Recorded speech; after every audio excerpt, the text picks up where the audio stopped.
Recording in progress.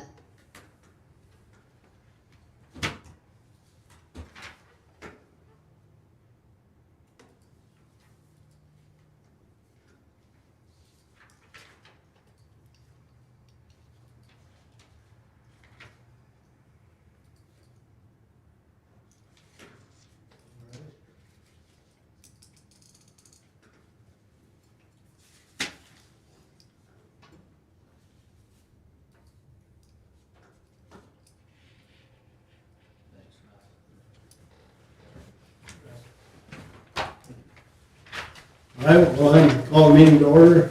Please rise for the pledge of allegiance. Pledge allegiance to the flag of the United States of America and to the republic for which it stands, one nation, under God, indivisible, with liberty and justice for all. To approval of the agenda. It's misspelled, but that's what that is. That's not how you spell it, Got the right letters in there. I like that word better. Yeah, exactly. So, I was gonna entertain a motion to move. So moved. Okay, so movement to approve the agenda. All right, all in favor, please say aye. Aye. Aye. Right. So we'll go to call the public. Is anyone here at this time for public comment? Okay, we'll move into old business item number 1. I know there's a lot of data here that's been compiled, so let me know where you want to start, Zach, and we can head there, unless you want to go from the top down. Well, we'll start with economic analysis. It looks like, since that's already voted up, I want to say that this draft that you've got was only proofread on a computer screen, not hard copy, so there are a number of wordos that I've already identified, but if you guys see any ones, bring them up there. We'll jump right into income then. That's kind of one of the most interesting things.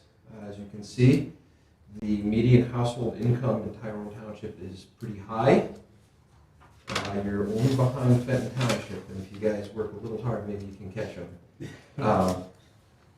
So that bodes well. Also, per capita income, you're doing well.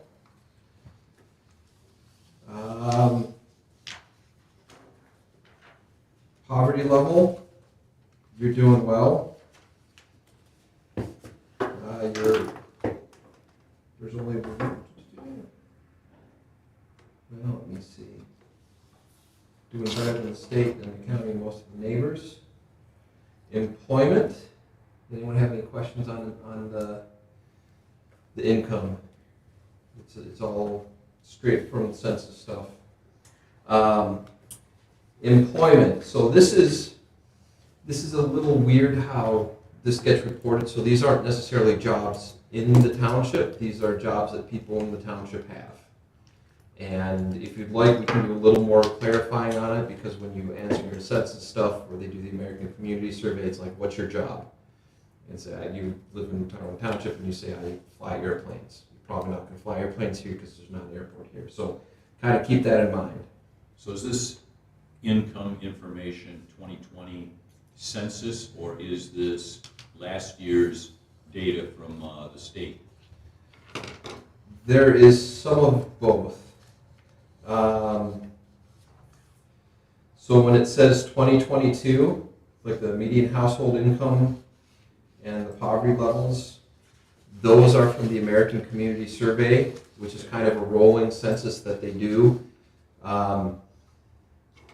If anyone remembers doing the long form on the census from back in the day, it's basically that thing, but they do it continuously. That's where that's from. If it says 2020, that's from the census. I think those are the only sources in here. There's some that we got directly from the township too that we can cover, but if I see anything that's not one of those two, I'll let you know. Just a question on these tables. The 2045, is that their projection?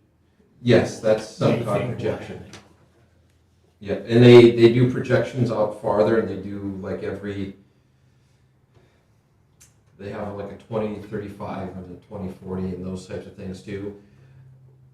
Just for making it fit on a page and kind of to do the farther projections, we went with the 2045, which is on the farther end, but it helps for planning purposes because that's probably where the bigger change is going to be. So these are the numbers that we got. The fun thing is on page 6 where you get to see the changes.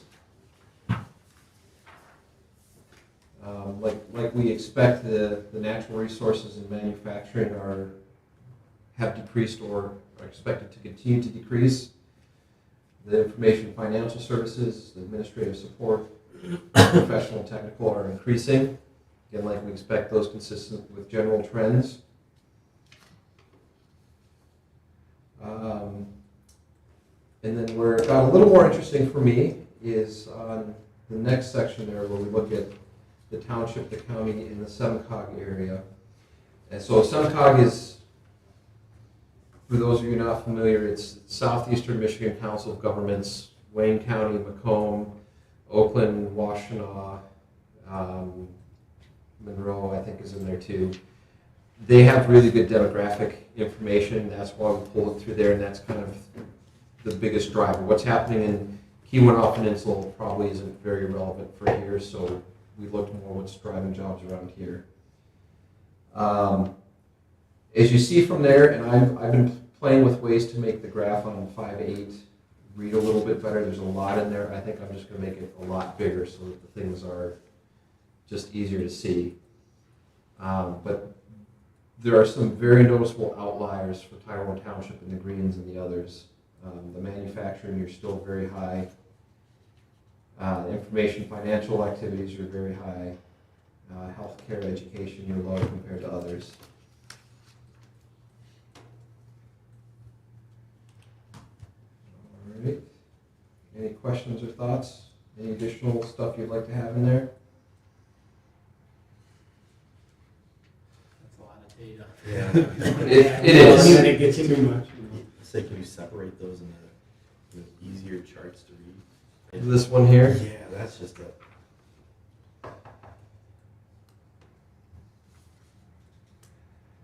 This is about the 5th version of the Centri. Well, and so what I try to do is that each series, so throughout this, all the graphs, when there's Tyrone comparing it with anyone else, you guys are in green.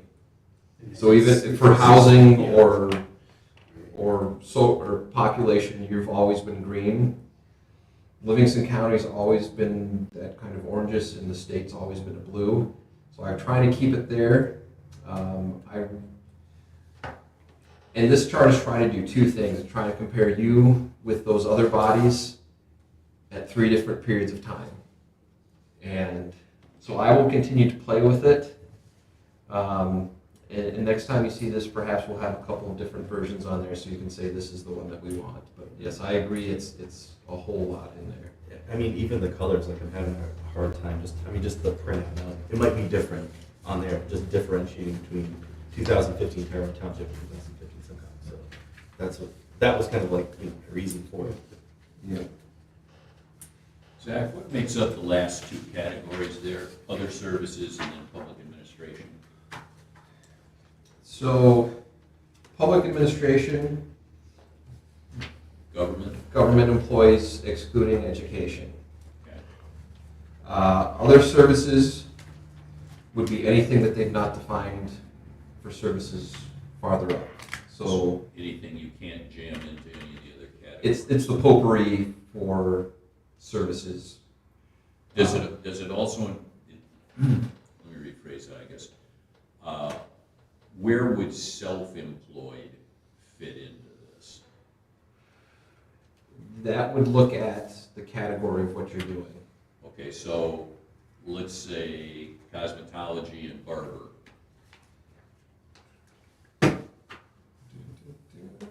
That would probably be under other services Okay, in this category that they've got here. okay. If you were working at home but working for Southwest Airlines as a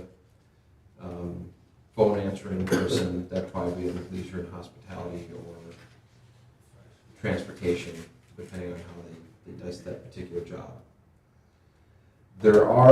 This is probably way too deep into the weeds, but it's something interesting. If you've not experienced, there's something called the North American Industry Classification System, or NAICS, that's got like a 50-digit number that classifies any type of occupation or job that you can imagine. And there's subcategories, so there's like one for meat processing, general, and then there's one for chicken processing, one for sheep processing, one for goat processing, one for, and then they split it down to large scale goat meat processing, and small scale, and middle scale, and boutique goat meat processing to that level. And so what they do is they kind of take those bigger numbers and they group it into these just for general, because if you had your 1,000 categories, it'd kind of be meaningless. So are these based off survey responses or just data collected from people's taxes or some other? This is based off, SEMCAG is the keeper of this data, but they pull it from the American Community Survey. So they actually ask folks. Because this will just show trends then, because say I do plumbing, I could have put it in other services, but I also could have put it in professional and technical services. Yeah. The same occupation. There's going to be some wiggle, Places. Okay. but it's good for the wider trend. So you definitely can tell that there's a lot more folks working in manufacturing than transportation, for example. Yeah.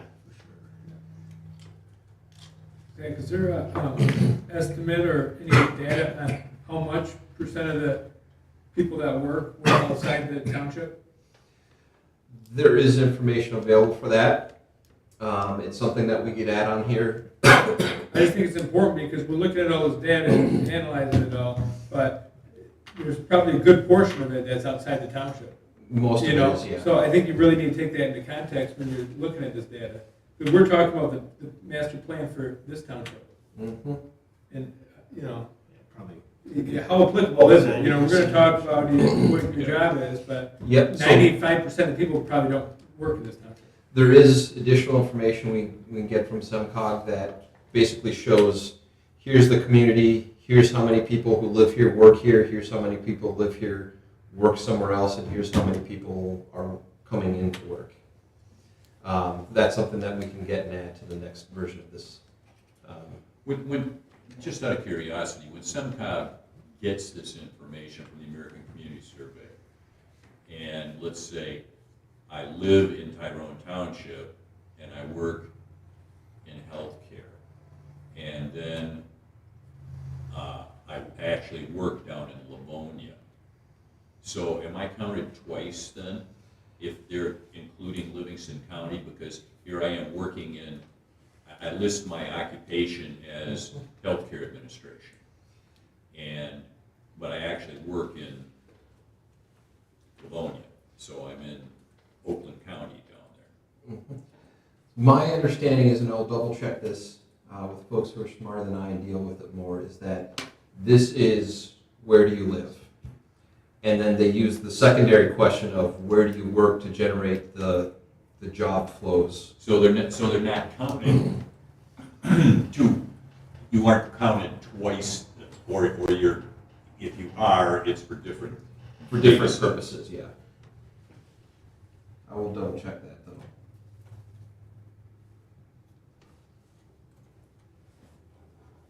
All right.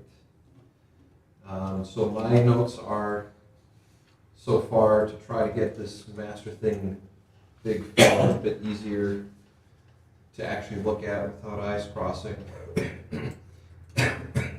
and include the commuting patterns, job flow stuff for the next version. All right. Next up is unemployment.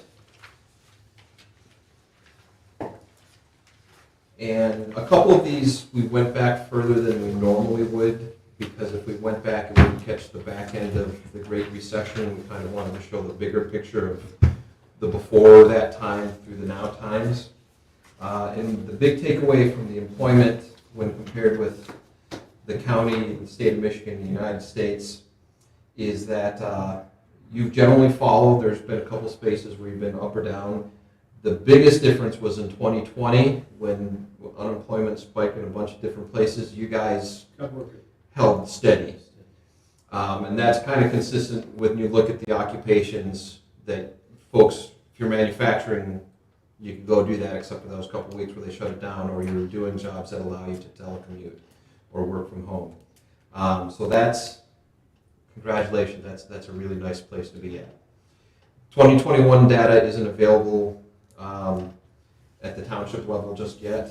We're still watching it, so if we get that, it wasn't left out accidentally, they didn't pop that out yet. Why, I don't know, but there we go. The commercial analysis. So this is the one we talked about briefly last time. Your previous master plan went into a very deep dive of trade area analysis. So the idea would be, if you were doing an economic development plan for City of Flint and you were trying to figure out your market area, you would say, how far do people come into Flint to buy stuff, or Fenton? It's kind of like a watershed for trades. And different types of goods and services have different trade sheds. So you're going to go farther to buy a car than you are to get a haircut. But they kind of figured that out. What your previous master plan did is it just said, well, for simplicity's sake, we're just going to draw it at the township border, and that's that. The thing we discussed last time is you're kind of in two pretty well-established trade zones already, with Fenton there and Heartland Township there and a little bit of Linden there, and you didn't really want to go deep into that dive, rather recognize that there are these established areas there, and it would be difficult to create a new kind of core trade zone here similar to that. So my question is that still the direction that you want to go? I think so. It's just the reality of how all of us in this township live, I think. You know, We don't have a lot of the infrastructure that would be Yeah. necessary for those things to really happen. and based on most times we talk and we have public input, that's the way people want it to stay. It's- Yeah, this I is, think it's accurate way to put it. this is computer narrative. We live here, we commute someplace else for Mhm. services and employment. Well, and the thing too is that unless you're off on the dirt roads way deep, you're not that far from getting something. You know, if you're a kid, it'd be tough because getting the bike into Walmart or something, but otherwise it's not that far. All right, so there's going to be a lot of information that's going to come out of this then for the next one.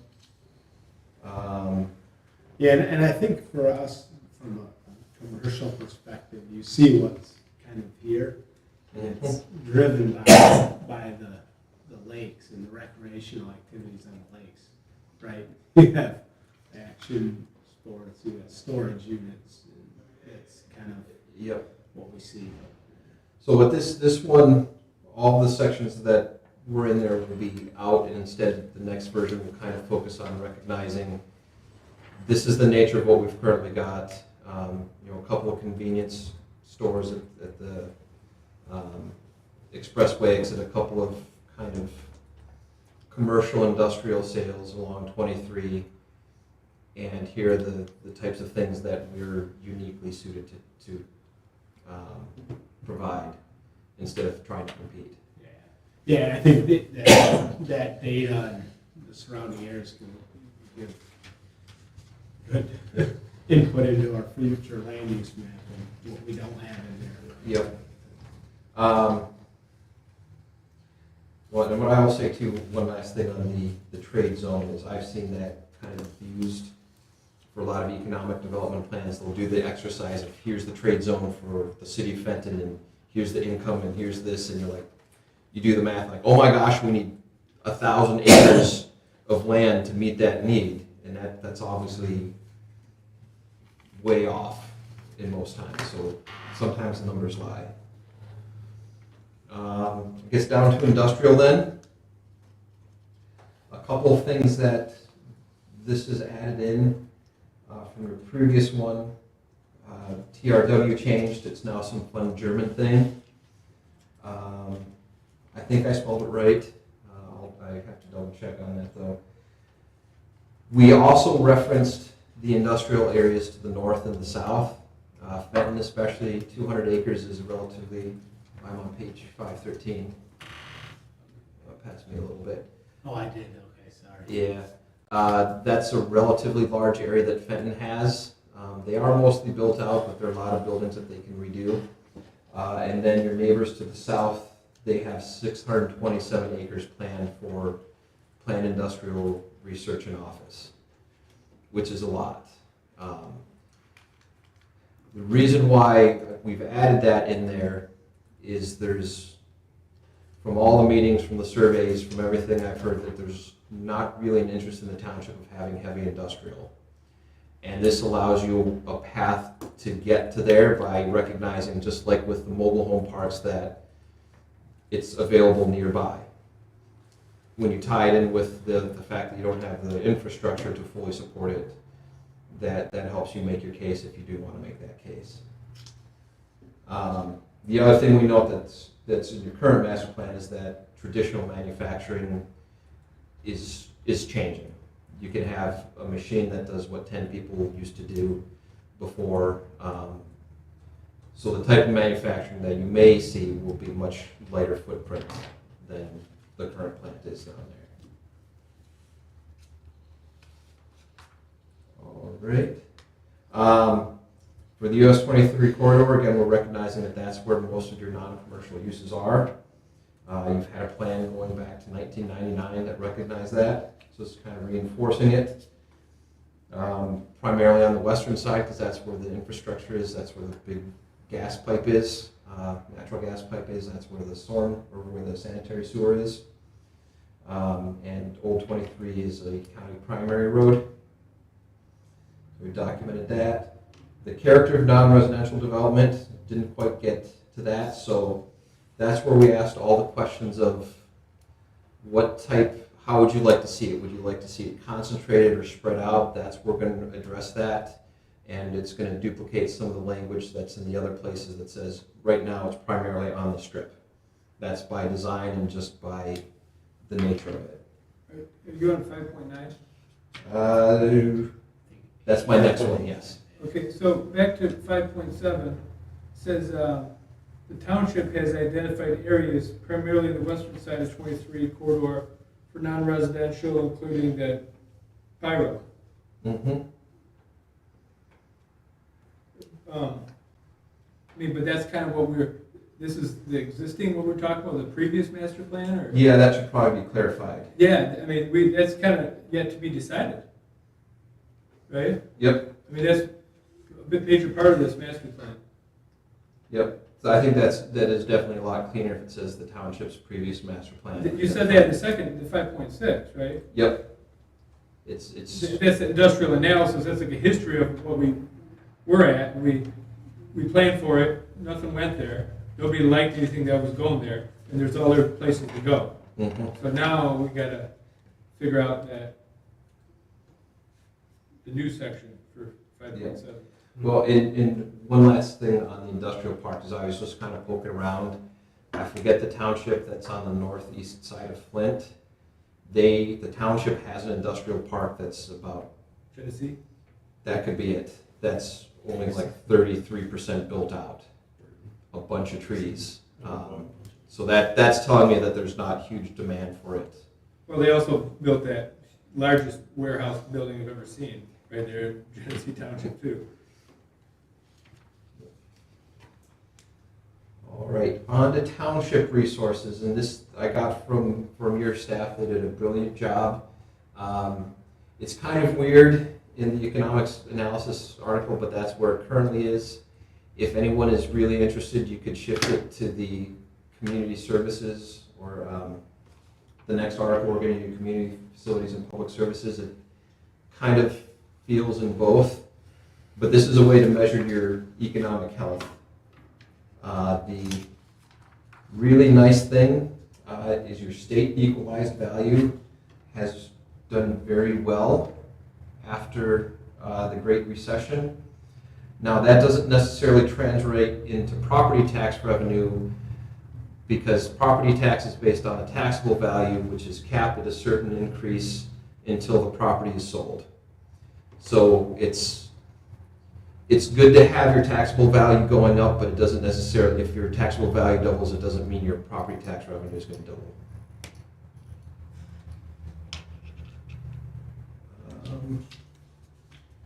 Let's see, and as you see on the graph, it's primarily properties, not personal property, because you don't have a lot of factories.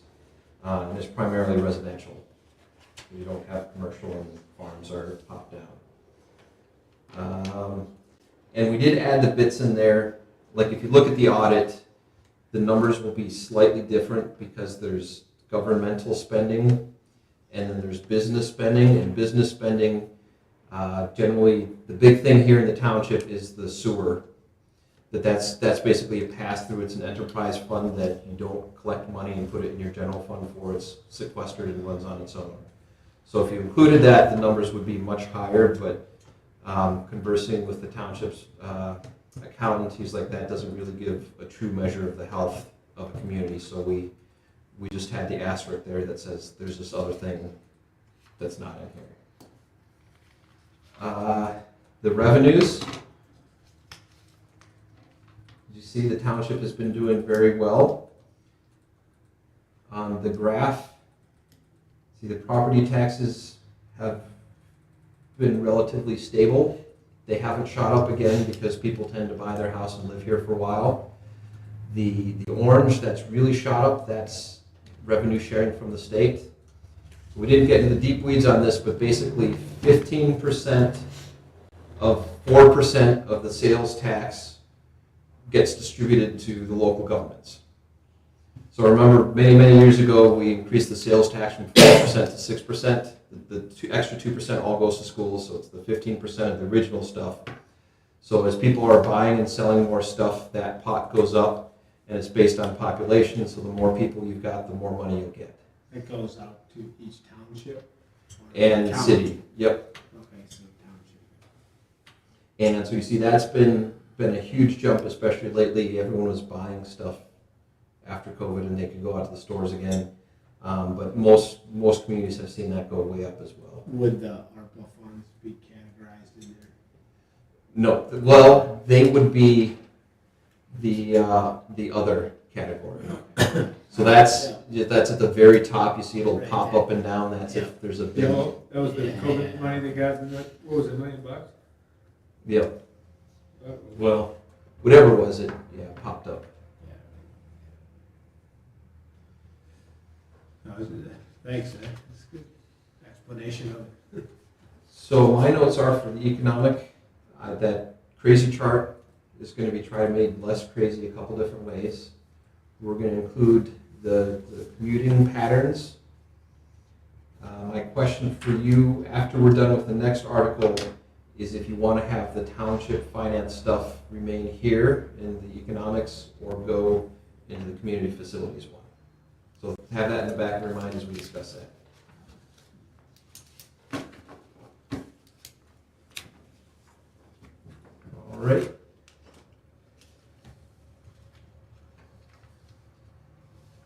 So the big highlights for this, it's very common for townships. You don't have your own police or fire department. You've got that contracted with other places. Your school's population is going down, so that if you talk with your school folks, they're probably going to say they want as many houses as you can give them. But it also means there's not pressure on the school buildings themselves. Let's see. As we all know, there's not a lot of recreational opportunities here in the township in general. Most folks either have the big yards or they go somewhere else. And you've got utilities, which can be nice, but they're not evenly distributed, so that's going to lead to some clumpiness. And into the township hall, just a quick reference. And remember, part of the purpose of the master plan is educational for folks. So a lot of these are just kind of documenting the facts as they exist here. For fire, you guys have 3 different fire departments providing service for you. And we're going to have the coverage map that shows where it's split up, and the ISO map. The ISO map is kind of important because that'll affect what your house insurance rate is. And you can call your insurance company and ask them, and they'll be able to find it in about 30 seconds. They know that stuff. And so one of the things where you're thinking about where would you like to have more things versus less things, that will be an important map to look at.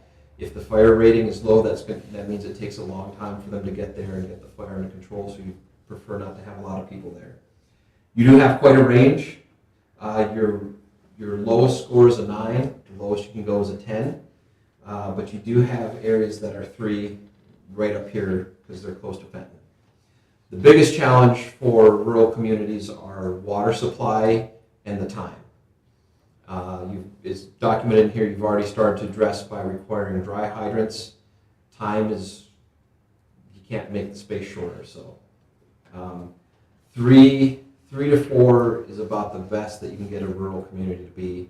Usually 5 is where most of them are happy. So some areas are right in there, some are a little bit far.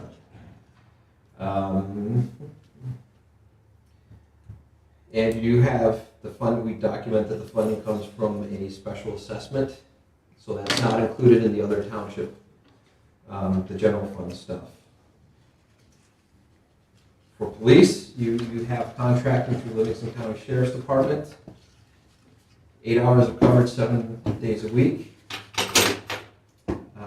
Also state police are in the area, and the funding also comes from that special assessment. What does it mean, 8 hours coverage, just like they patrolling? Means there should be someone in a car here Dedicated. for In the 8 township? hours. Yes. Dedicated to it.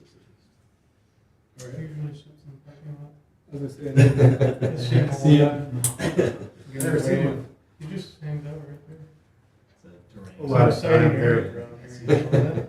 they're by Cider Mill, they're over here in this parking lot, they're in the old Township Hall parking lot, but they're contracted for 8 hours. Running like parties for hanging out. Just arrange to have your house robbed. Mhm. Hours sit there. Yeah, I've cut them down to 4 hours. You document code enforcement on the current process. I don't believe that was documented in your current master plan, but your previous master plan, a couple of your goals, objectives were make sure the township had adequate resources to do code enforcement, so we wanted to document the current conditions in here. And for those of you who remember when we were doing the survey, I told you if you ask about code enforcement, people generally aren't going to be very satisfied, either because you're telling someone to do something with their property or not do something with your property, or because you can't fix the problem, or because you can't fix the problem fast enough. So I'm actually going to say that the response rate, the 53% of either very satisfying or satisfying is pretty incredible, actually. Good job, Ross. I try. It's thankless. It's a horrible part of the job, but Waste management, we document again that you don't run collections. Folks are free to do it on their own. There are no landfills or incinerators or those types of things in here. Which begs a question. In the master plan, what would you be zoned to be in, to have facilities such as a dump or landfill or place where they could burn garbage and stuff?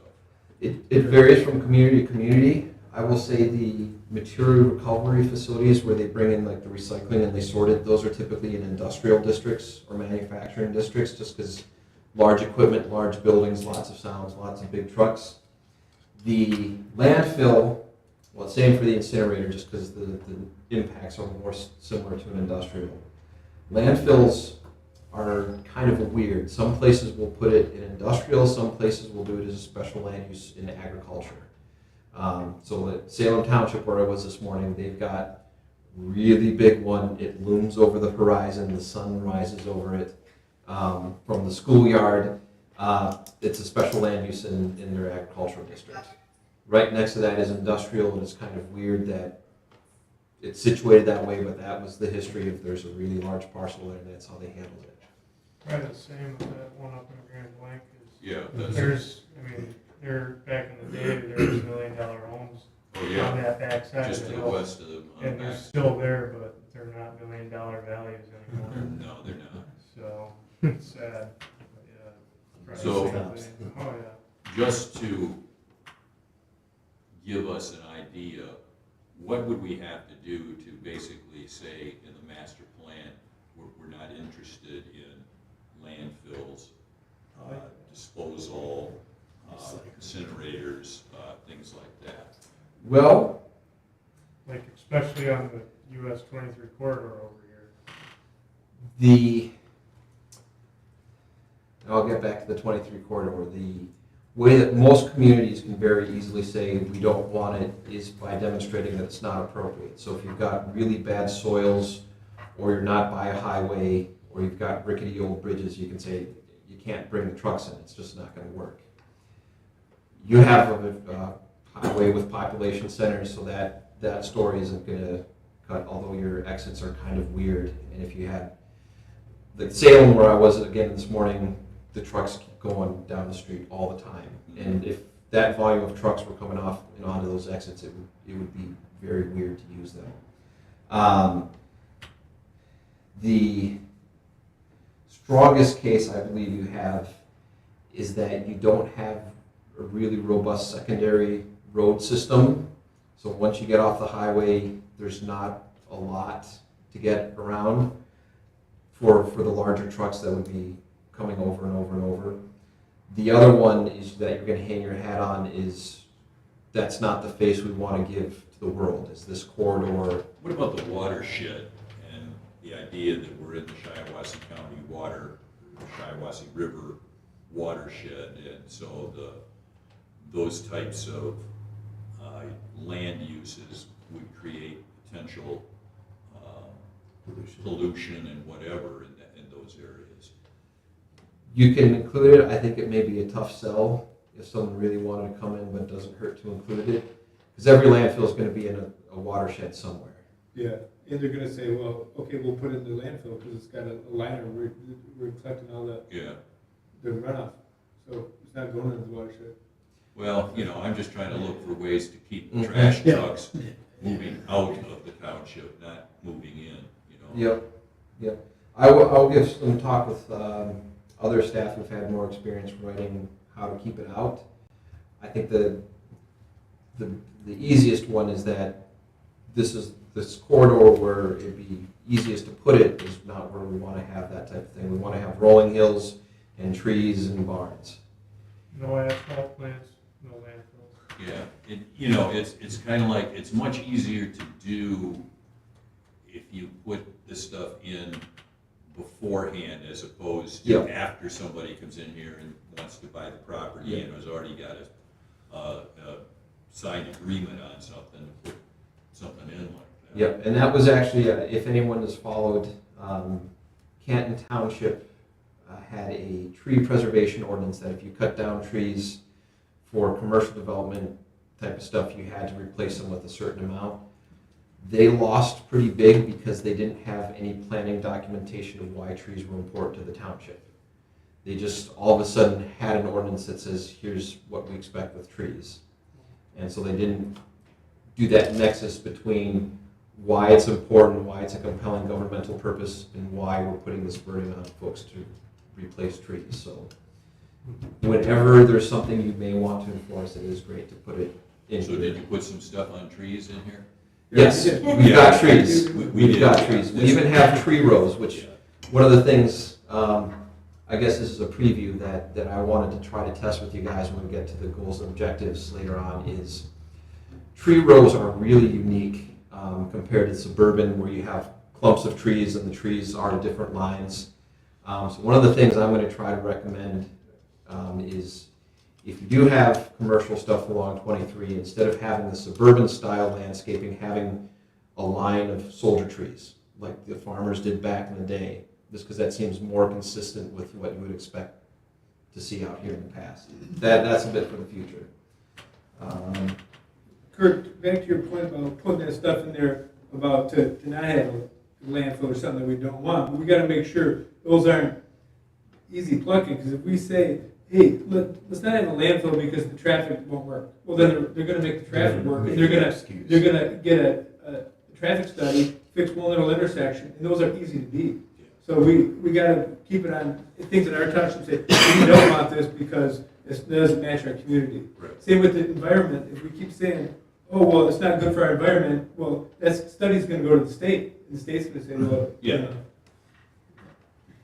So the idea Yeah. is to put some preventative stuff in prior to someone coming in and wanting to Yep. do that kind of stuff. All, And the natural preservation language in general.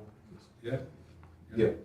So I'll work with some of our folks who've done a bit more with around the landfills to try to get some more kind of defensible language in there.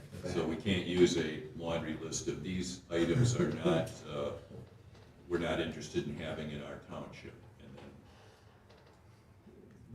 We'll do our best to do that in a legally defensible way. okay.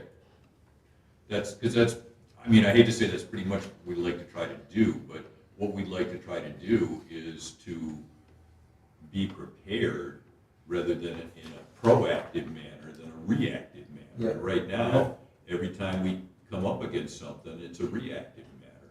Yeah, and looking at our, our current master plan, there is stuff in there about industrial and pyro.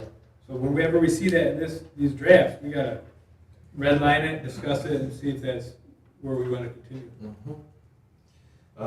Well, and to that effect, that's why we added the mobile home park Right. in your numbers and compared that with the other communities around you. So if they do try to come in, you can say, we've got way more than our fair share. And the industrial parks, that there's space to either side of you. All right, on to schools. We've got the 3 school districts. The enrollment has been going down, which is common throughout the entire state. The takeaway is that they do have capacity. They're probably going to want as many houses for as many students as they can, because that's where they get their money from, the number of heads. But folks generally seem to be satisfied with the information I've been reading, so that's very good. Next up, and these are things that are documented in your current master plan, the libraries. You don't have your own, but you've got one on either side. Same thing for senior centers. And that was actually a use that I heard from a couple of folks that they thought they might like to have one for the township on its own. So keep that in the back of your mind when we start to get the goals and objectives, and that may require a little tweaking of this if that's something that you want to go towards. You've got 3 cemeteries. They're the small, old-timey ones. Can I go back to schools for a Yep. second? We don't mention higher education in here. And one of the objections that people have in the township is that we're currently paying, I don't know how many mills it is, but it's for my community college up there, which we don't get a benefit of having a discounted rate like somebody does in Genesee County because we live outside of Genesee County. So we get no benefit at all? There's no benefit at all for that. Good point, good point. Yeah, So, I remember hearing about that, so what do they, that was an option to Well, pay in? I think it follows the school. it's part of the school district. Now, we've actually talked to Bob Bazzani, who's our representative as of today, about getting out of that responsibility, but that has to go actually through the State Board of Education and then to the legislature to get us out of that. But I guess, I don't understand how we got stuck in this to begin with. Yeah, I don't either. I They would, kind of slip in. with- Yeah, once they're in, they're in. We voted no for They're in it. your pockets and you never get out. $400 for my tax I'm paying. Yeah, I mean, you can vote against it, but right They're now, gonna flood it, yeah. it doesn't make any difference, because if everybody Mhm. in Genesee County who gets a discount to go to my community college, where we don't, which is ridiculous. Yep. Absolutely. What I suspect happened is because the Fenton and London schools are in the Gratiot Intermediate School District, is they just kind of followed that boundary, and so you've got the leaky bits. But yeah, the community college legislation is weird, where it generally does follow county lines. Yeah, So we do have the reference that your portion is in the community college district. I can add some more language to reference. yeah, we should say Yes, something discussion. about that in there, because that's a sticking point with a lot of people, including me. Yeah, I know this is a side topic, not for the planning commission, but they brought that up a couple times at board meetings, Well, we're trying to work with Bob Bazat to try to get something through. The question is, it ain't gonna happen between now and No, I know, but what is it? the other guy who may be the next representative from here may be Bob Mueller over here. But again, he Mike lives, Mueller. yeah, but he lives in Genesee County. Yeah, but we should be able to vote in our district, say, do you want it or not?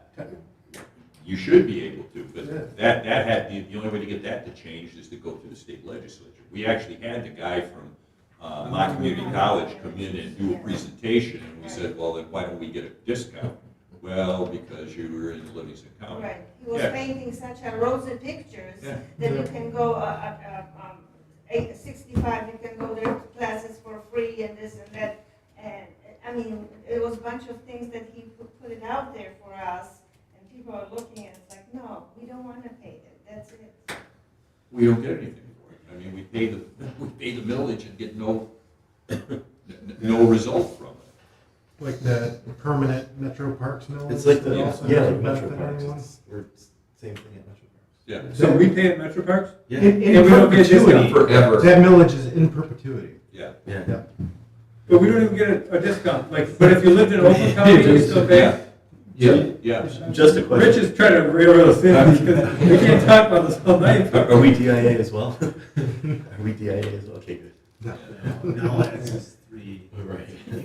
You know about I knew the Metro Park one, and I knew. My taxes are low, Isn't but it- we've been happy. Isn't it some districts though, because I don't have that portion of my tax for FCC. See, look at all the interesting stuff you find out Yeah. by going to the. Which is why we I think it's continue. Pennsylvania School District, Is it? Oh, yeah. Genesee Intermediate. Yeah. You probably heard. GS. Yeah. Yep. I remember. All right, so I will add a bit more language on there. Good For that. information to know. Yeah, add a space Sorry, for Rich. cemeteries. No, that's all right. Uh-huh. Sorry. Trying to keep us within an People hour. care about that. People might as well know about it, you know. Yep. And we're not trying to hide it. And I, you know, people can pressure their representative to get out there and do something about that. Mhm. What would Mike Mueller have to do in order because he used to live in Tyrone Township. Right. But what could he do? Yeah, like, He would have to put a bill through that would allow townships that are not within the county that represents the community college to either get the discount or to opt out of the millage. There's a video from that last meeting when that Bob, came. Yeah. And it was, I don't know how to say it, but he came and laid out the options. Is that the one where you brought the Yeah. attorney that I talked think, about? yeah, I think, Yeah. Yeah. did he come twice? Yeah. I think it was 2 different meetings, yeah, it was a long Yes, explanation. different meetings. I was here. So I know that's off the topic, but it's still something that I think belongs in the master plan because we have to deal with it. Yep, yep. It's part of the master plan is to take a snapshot of where you are and to also educate folks. Okay, we're with cemeteries, so you guys have 3 of them. They're all really old. This isn't to say you want to get back in the cemetery business with new ones. You don't, because I worked in one. They suck a lot of money. Just, we have 3, but you know we've got another one. There's a The one guy that is opening that one on Germany and Denton Hill Road down. Oh, I do not have that one in here, I just have It's a the, private cemetery. Yeah, it's a private It's a cemetery, it's publicly owned one, Siddiqui, but he was, it's a private cemetery, but, but It's a special land use. right, Yeah. but he would agree to allow people other than his relatives to be buried there. Right, privately owned. Privately owned, but it's Okay. still another cemetery. okay.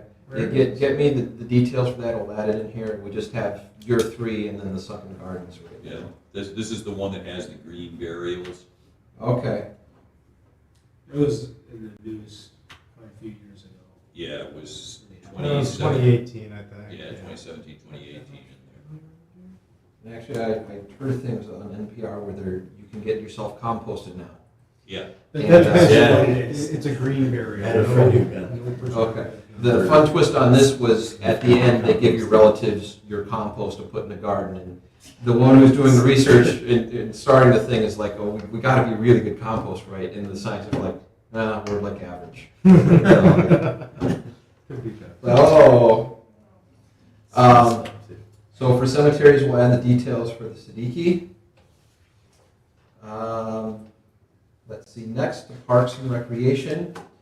So township does not have, there are no public ones here. We add the detail there that the national standard said you should have 150 acres based on your population. We do note that you do have private recreational, you've got the golf course, or the couple of clubs, the Bowman, which is kind of neat. You've got the nature sanctuary. And my question for you is, do you want us to include the Peabody ice climbing folks in here? Because that's kind of unique recreational stuff. it's open to the public. It's not legal. Yeah, I Well, will. it's been It will be operating. covered, It's been operating. Basically, the situation behind that is we notified them that they didn't get the special. And land it'll use. probably be, if it all goes, it'll probably be through, Oh, if yeah. it's approved or whatever, before we adopt it.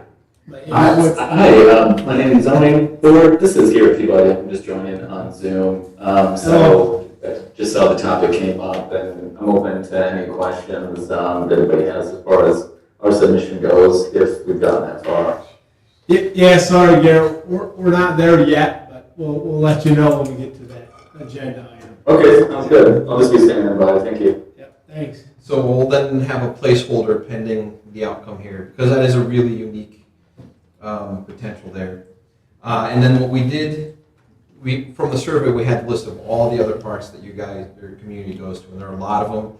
The direction we got last time was not to list them, just to kind of say there are lots of them nearby and folks know how to get to them.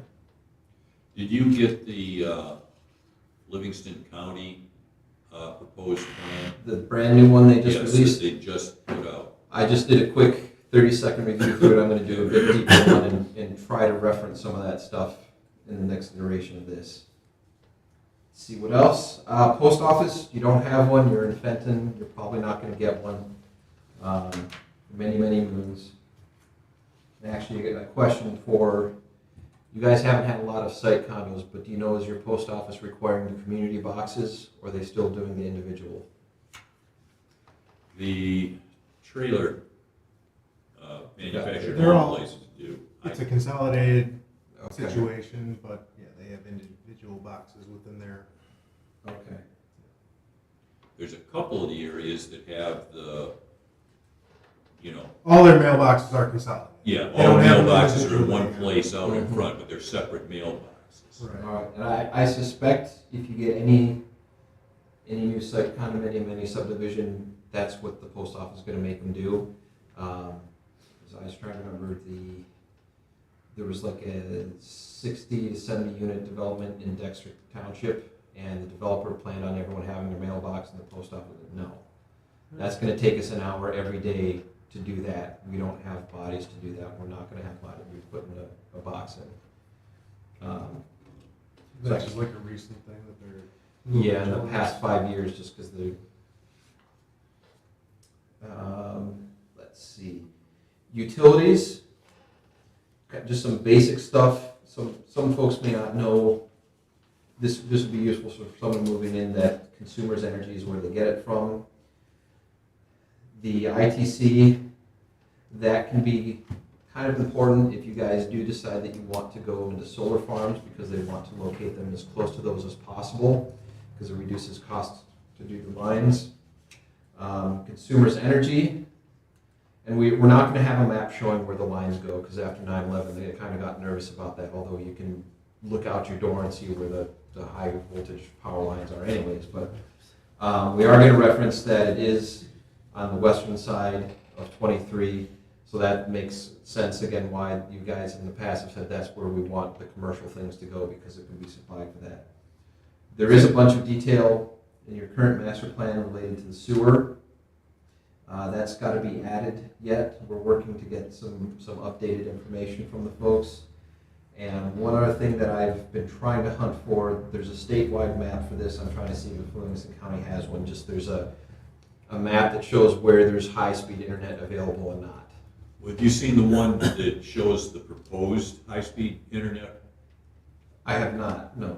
There's, because the funding for that, I just saw that stuff come through maybe 2 or 3 weeks ago. Okay, if you can get it. And they listed all of the areas which it's supposed to cut through Livingston County and part of Tyrone Township too.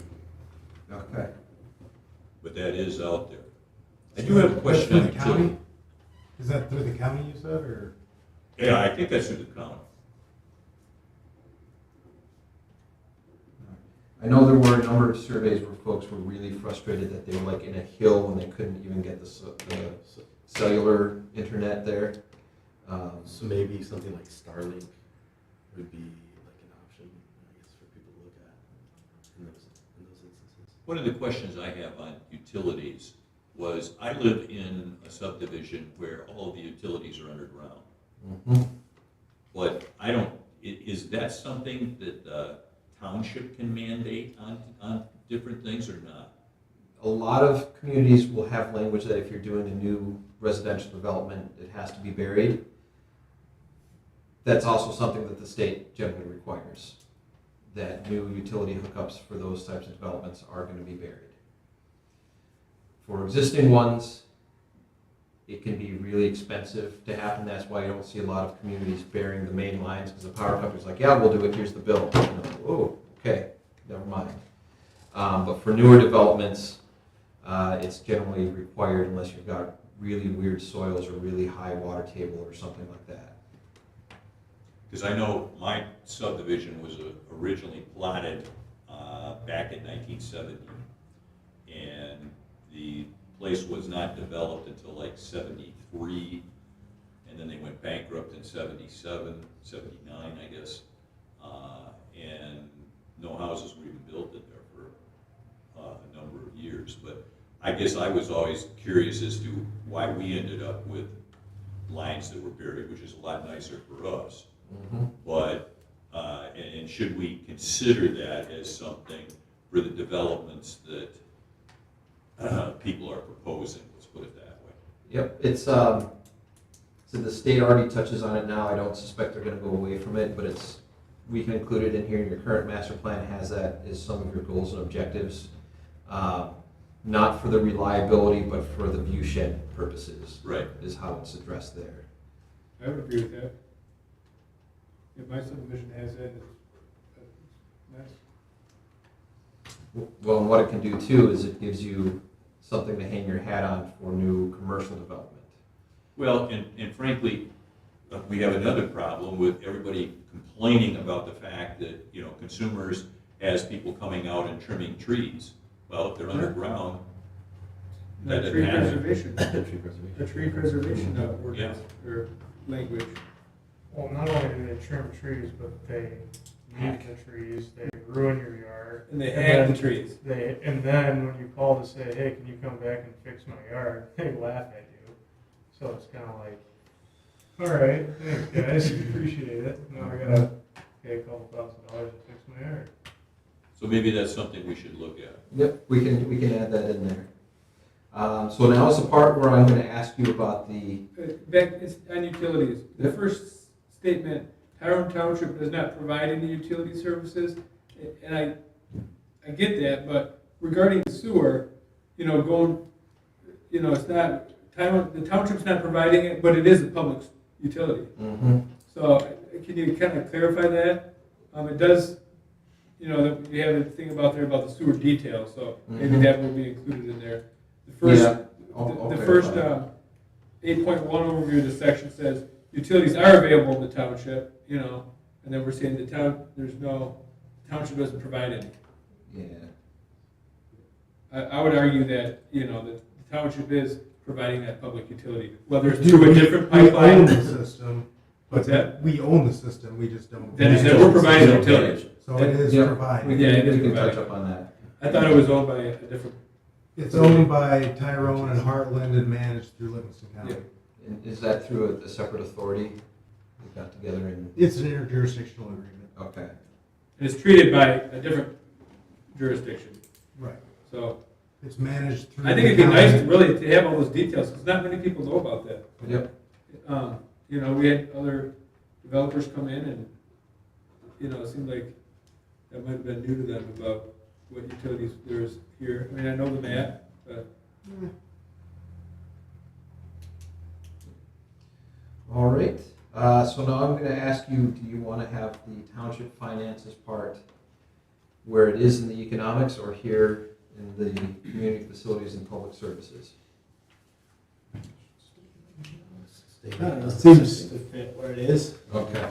Another thing I had on these, the ITC corridor, the high voltage power lines, that's where Livingston County's proposed pathways are. Yep. I don't know if it'll become a reality ever, but I know people were interested in that. Yep. I don't know where that goes in this whole thing, but. Well, we can actually do reference in here to that, and I happen to be LinkedIn friends with the woman who's responsible for that. They're pretty good about leasing out for trails when they own the property. When they have an easement over it, they can't do that because it's not their property. And surprisingly, they actually like to have the trails because that means there are going to be lots of eyeballs out there. So if someone's trying to do mischief, it's more likely to be seen, which is kind of a reversal of where back in the day, the conventional wisdom was you don't want anyone near it. And instead you just get the Yahoo with the three-wheeler who's drinking a couple Bud Lights. Well, when you're 14 years old, you'd like to see people climb the tower. Yes, yes. So I've heard. All right, so I'll make those tweaks to the utilities. You're going to get the sewer details. We're going to incorporate the internet information.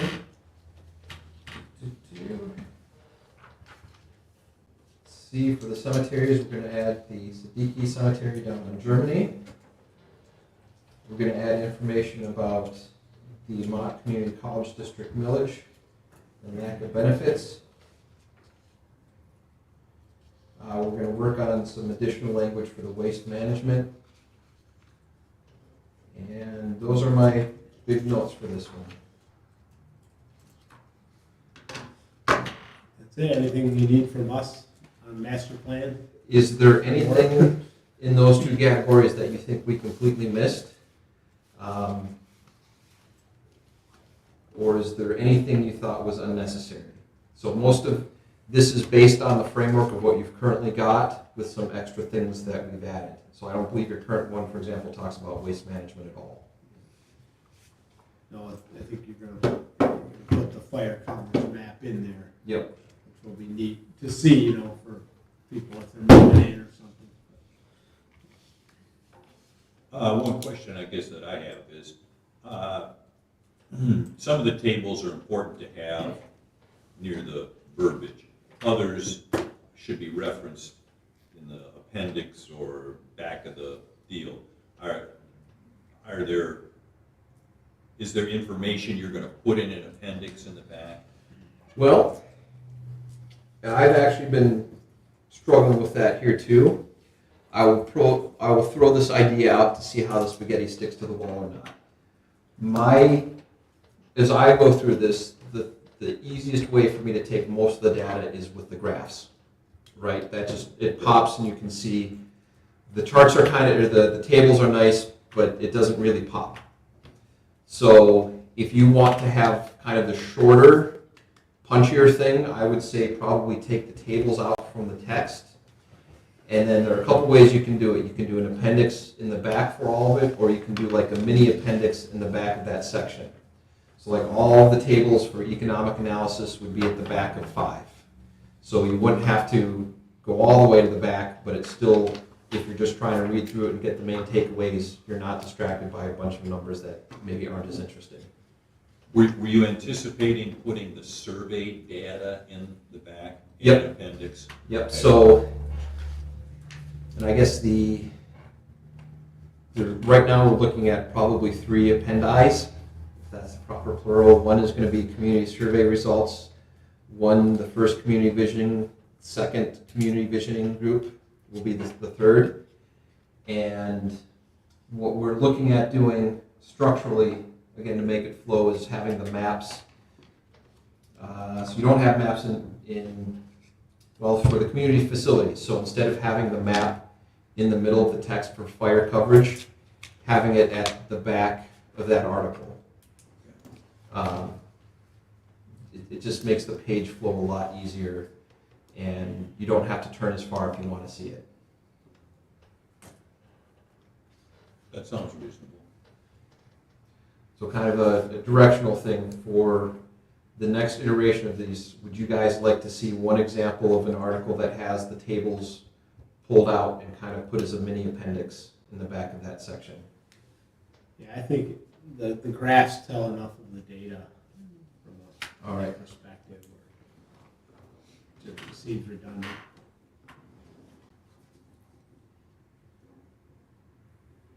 All right. I will do that I'll play with 1 or 2 of the background articles to do that. The nice thing is the way that this has been organized, it'll be very easy to create hyperlinks to all of these things. So when you have the PDF version on your laptop, and if you want to see the table, you can click on the thing and go there immediately. If you want to see the map, you can go there immediately. So that'll be real easy navigation. Then just a quick update, we are planning on doing the second group of community visioning surveys on November 10th and the 12th, Thursday and Saturday. And the reminder is that we're looking at testing the goals and objectives that we've generated from the background and from the community survey and the first group of community sessions. We're kind of starting from what you have now and filling in details on the odds and ends. They are going to be a slightly different structure from what you've currently got. I'm trying to mirror it more towards the different background articles, so kind of one for the economic, non-commercial stuff, one for facilities and services and that type of thing, which is a little bit different than what you've currently got. But we are going to try to bring as much on as we can.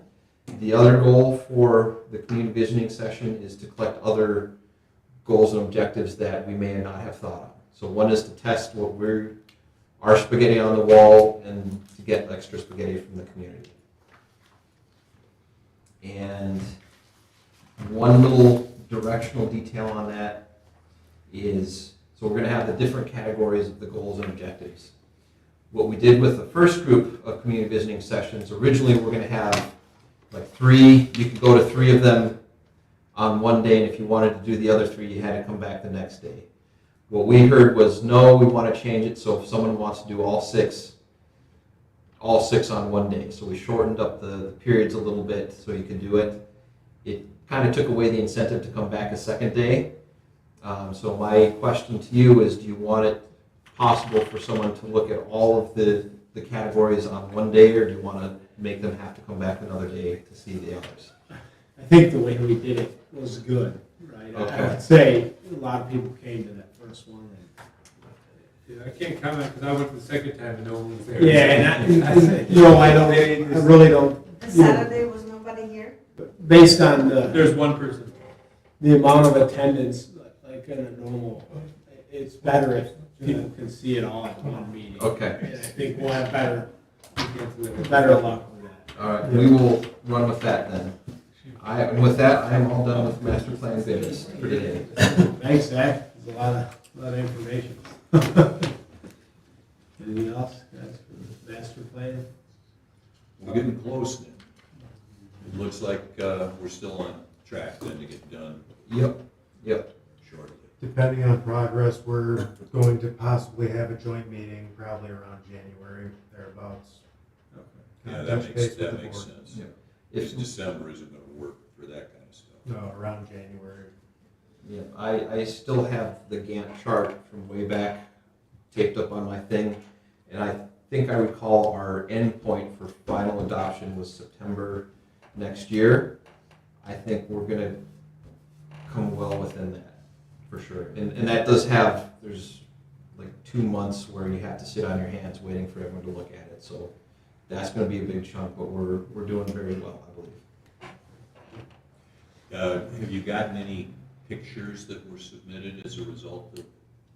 I've got a couple of very lovely drone pictures. Last week I had a little extra time coming back from Oxford Township, and I went around and took some pictures of some things. I hear we've got a couple thousand coming to us. I haven't got a lot of other stuff through the. I did contact the Historical Society and encourage them to let their membership know that we would be more than happy for any submissions that they could supply. But again, it's not a photo album, these are to enhance parts of the, Yep. yeah. So like, for example, the way pictures were used in the previous one, where when you talk about Parcelville, you got the picture of the wheel. Now it's in the other township, which we won't talk about it.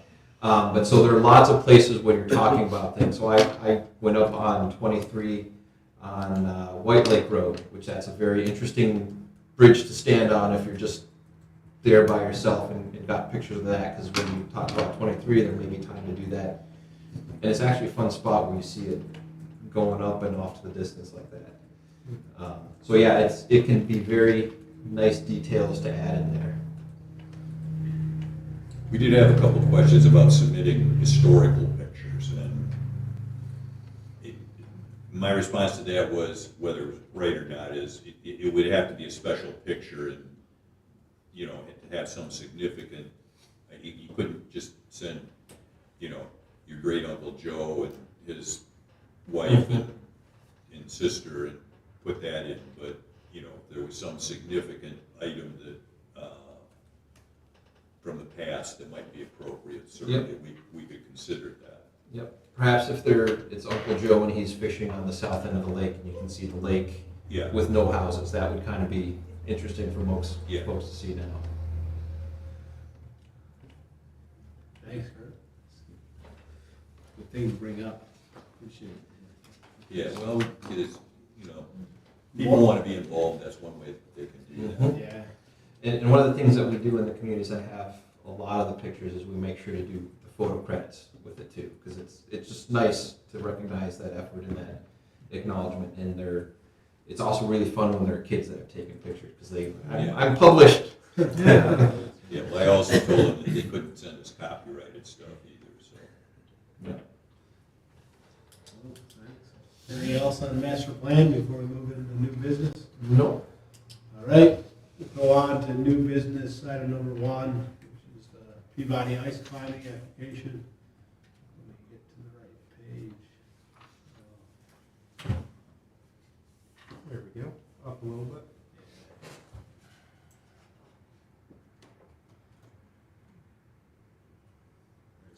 Overview, and Garrett, I see you're online. I don't know if you want to give a brief summary.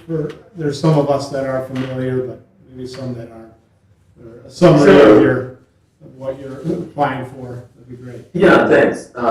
Yeah, I think there's, and I just got noticed that we were on the agenda for this evening yesterday, so I'm out of town. But anyway, yeah, with regard to the submission and the overview,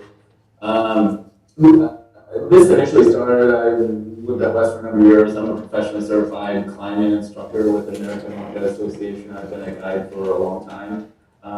Initially, when I moved back to Michigan to the family farm in 2007, Michigan has some of the best ice climbing in the world. Some people say North America, but it really is a source of like recreation around Lake Superior area. About 4.5 hours north of St. Ray, Richard Rocks, and the sport is growing tremendously. So over the years, we initially just built this thing to train on, view of myself and a few friends. And I mean, this was again in '05, actually, when I moved back from out west. And just over the years, it's become a destination for people interested in the sport, either pursuing the sport in Michigan, in the Great Lakes region. It's an introduction for people. It's really technical. I mean, you can see it's like an indoor rock climbing gym, but it's outdoors and it's ice climbing. So it's unique in the regard that there is only one of these in North America, and it just kind of organically grew over the years, and we really never intended it. I never really did for it to be what it is, but it just turned out that way. So, we do a number of, we work with every university in Michigan as far as outdoor recreation clubs go. They do outings in the winter, as well as a number of universities in northern Ohio. People come from 5.5, 6, 7 hours away to climb here. They come from all over the country to climb in Michigan. So this is kind of an introduction to the sport in somewhat a controlled environment. Again, I'm professionally certified. There's a few other guides per se that work out there that are also certified with the American Mountain Guide Association. So this is the only organization in North America that can certify instructors and climbing guides in a way that is uniform across the board. So the way that we've set up the facility for new climbers is all based on their regulations. And so we follow suit. We're endorsed by the organization.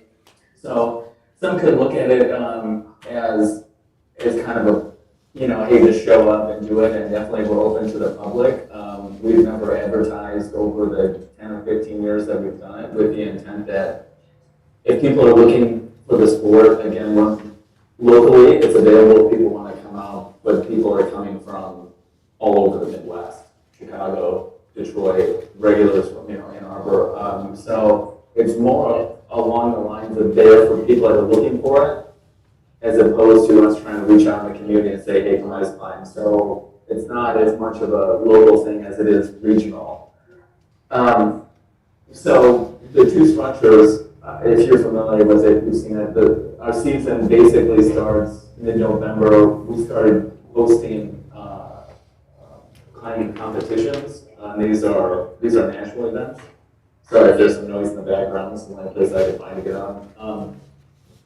So in a very small niche sport, this is one of a kind, but that doesn't mean big crowds, big things. It's an outdoor type person.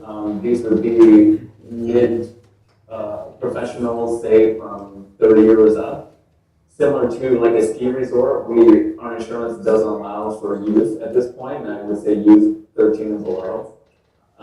So we have about 50 members that pay just an annual membership that has been consistent over the years, and it's kind of been similar to, say, Kandahar Ski Club, but that was back in the day there's a series of members, and members can bring guests in, and that's kind of how the thing's grown over the years. So you can see included in there is just a brief overview, but we know we've been operating this in a way that we didn't really know that. I mean, we knew that it's an odd piece of property. The barns we have there, the space that we have there, and so really over the years we kept it small to try to accommodate the people that are coming out, and we don't really see a lot of huge growth over the years. Again, it's a pretty niche sport. We have anyone from 13 years old is where they start, all the way up to 75 years old. So half of them are men, half of them are women. Usually these are all, again, professional type people. They come to the community, they'll climb for 2 to 3 to 4 hours, either the local restaurants, right back home. Weekends are kind of busier. Weekends are pretty low key. So, as far as traffic goes, as far as parking goes, as far as, again, we aren't talking about big crowds. We do one event every winter. It's like an ice fest, but it's more of kind of a social gathering. than it is any kind of, circus rides or anything like that. So, I mean, at this point, we're just trying to formalize things, and again, we know that we've been operating for some time, under the pretense of, hey, this really isn't much of a thing, but over the years, it's becoming more and more of a thing. So, the township initially contacted us in 2017 to just say, hey, we need to address this. And so, over the course of time, we met in March, kind of went over what we were doing, and it took us a little while to get survey prints and drawings and stuff together. So, I guess, guys, from my perspective as a person that is like in the sport, guides, I do a number of guide trips up north. I'm a sponsored athlete. I've climbed all over the world, and it's kind of a training grounds personally for myself, but then just over the years it's become also a social and an instructional place. We do a number of clinics.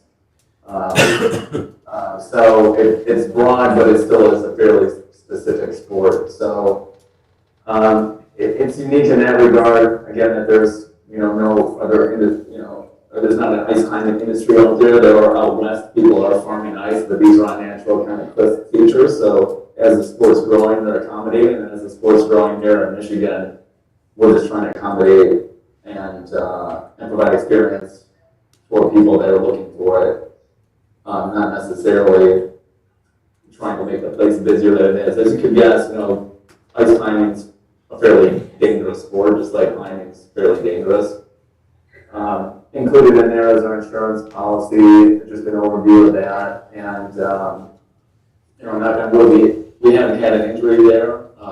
Any notable, ice will fall on occasion, and there's some people, but for the most part, we've never had any issues in 15 years of doing this, mainly because I think the people that are coming out understand what they're getting into. There's an open and obvious component to ice climbing, that this isn't something you just, see on TV and go try it. You have to be fairly capable. So I think that weeds out a number of it'll weed out the masses as far as, big traffic down the road. I don't expect it to be any busier than really what it has been.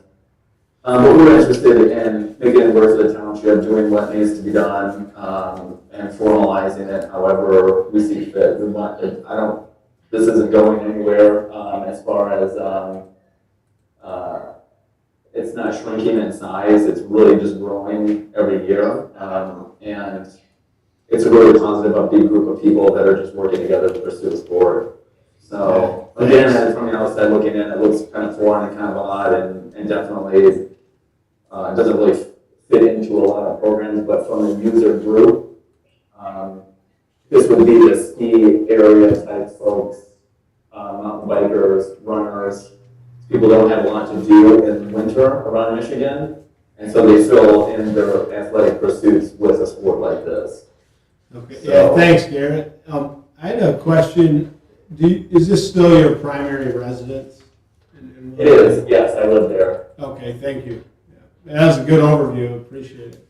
Yes, I don't want to get into the weeds too much. Again, I would prefer that I was there tonight, but yeah, it's a very personal thing. I'm definitely I'm there all the time. I'm there all winter. Yeah. So. Yeah, no, that's good, thanks. And I'm sure Ross has probably informed you of where we are at in the process. But at this point, this is an introduction to the application for the public awareness also. And then we will, and primarily to give feedback to the applicant from the planning commission, and then it will have to be scheduled for a public hearing.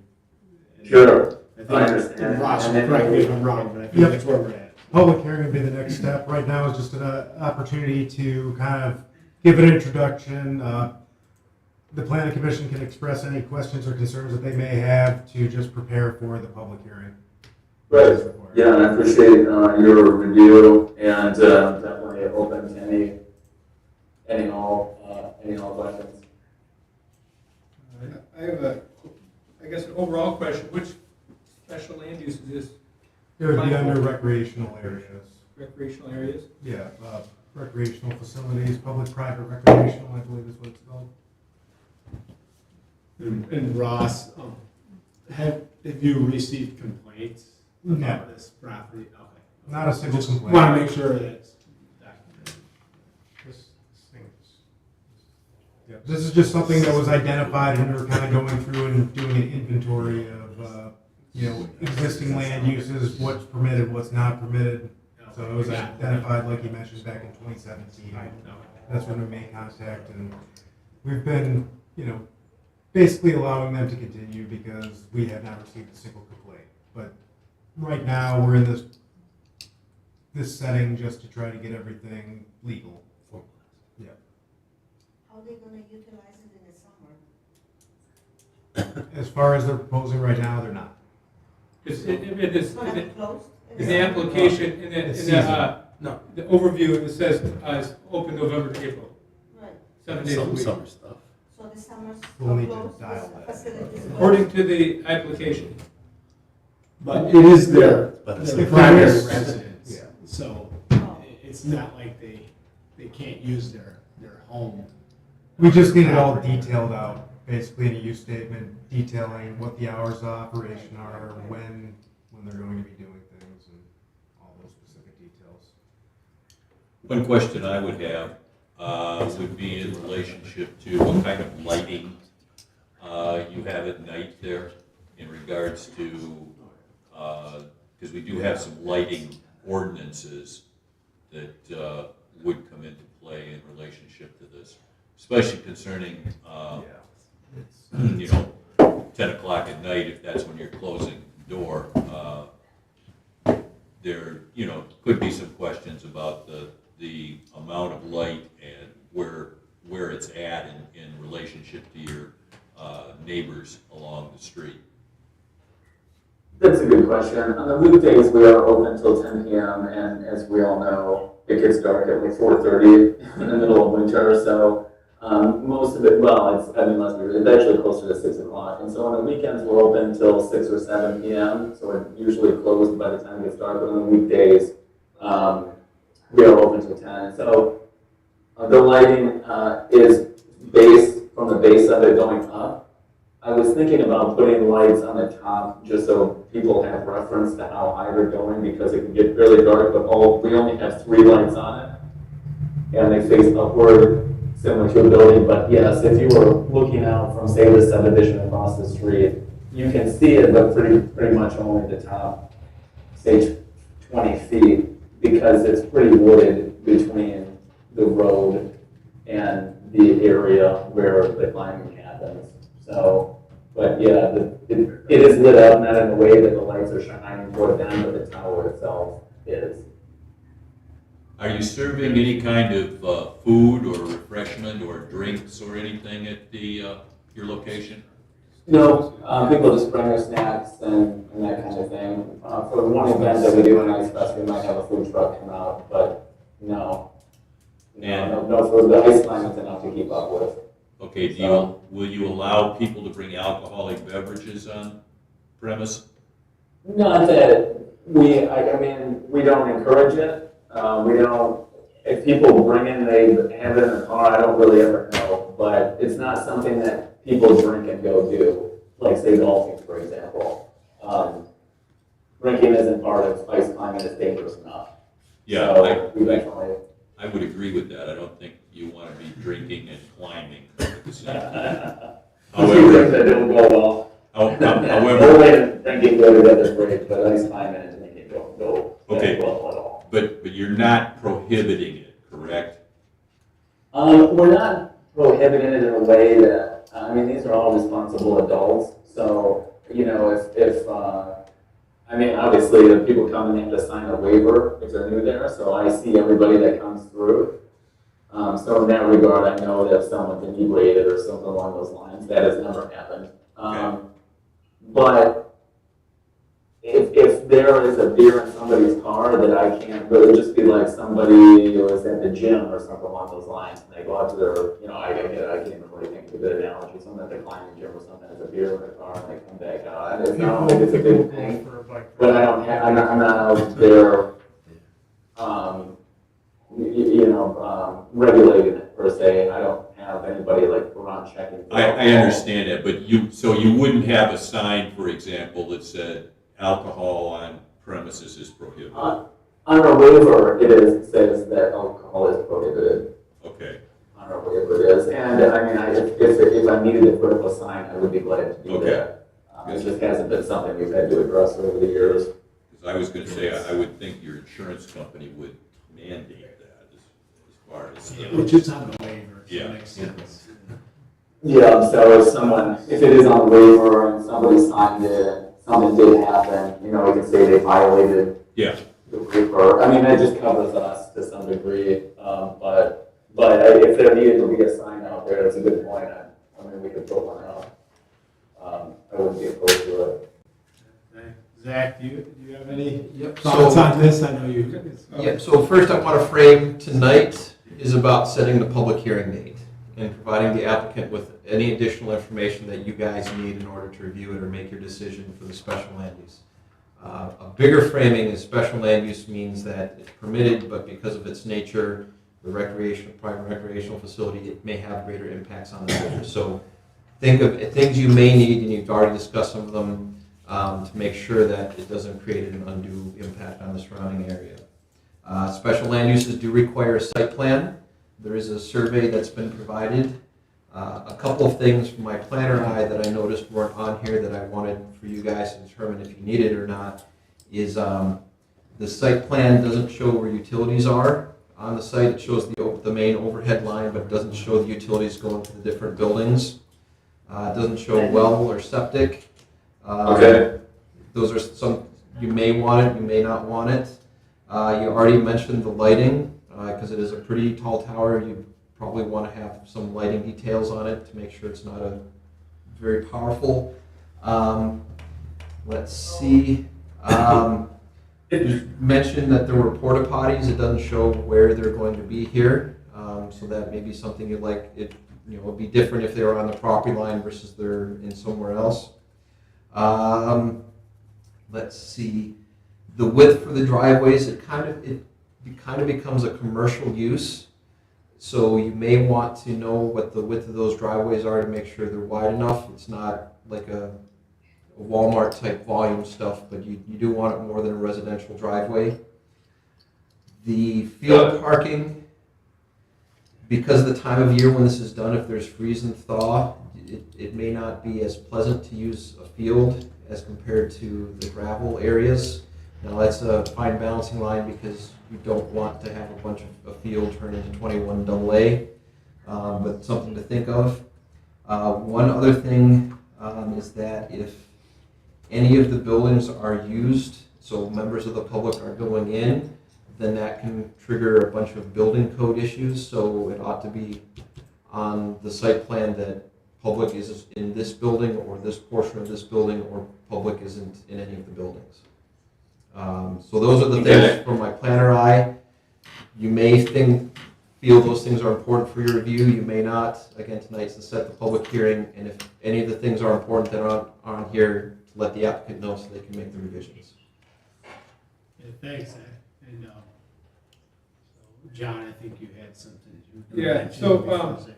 In the overview that you wrote up, you mentioned that the structure of the tower, how it's built, and weather-treated material, structurally rated, from guidelines from utility line working professionals and engineers. So do you have like a stamped drawing from a structural engineer for this? I do have a stamped drawing of a similar tower that, it's not that actual tower, it's how it would be built if it was built somewhere else, in case I didn't need it built somewhere else. But I believe I have a resource to get an engineer or someone along those lines to come out and do the load test on it, or load schematics on it, because it is all utility poles, it is all utility pole connections, and they're all rated. So, but the initial drawings that we did, the drawings that we did after the initial tower, we're going to build another one. The drawings I do have, I'm glad to submit, and along with it, and those do show load rating, they do show everything else, but it isn't that exact tower. It is the concept as far as our poles go. But if I did need to follow up with a structural engineer to get somebody out there to look at it closer, I could explore that if that's going to be required. So how, for yourself, how do you ensure that it's safe? Well, there's telephone poles. I mean, for how much weight that they're rated for, chain link fence is also structurally rated, and all the connections are structurally rated.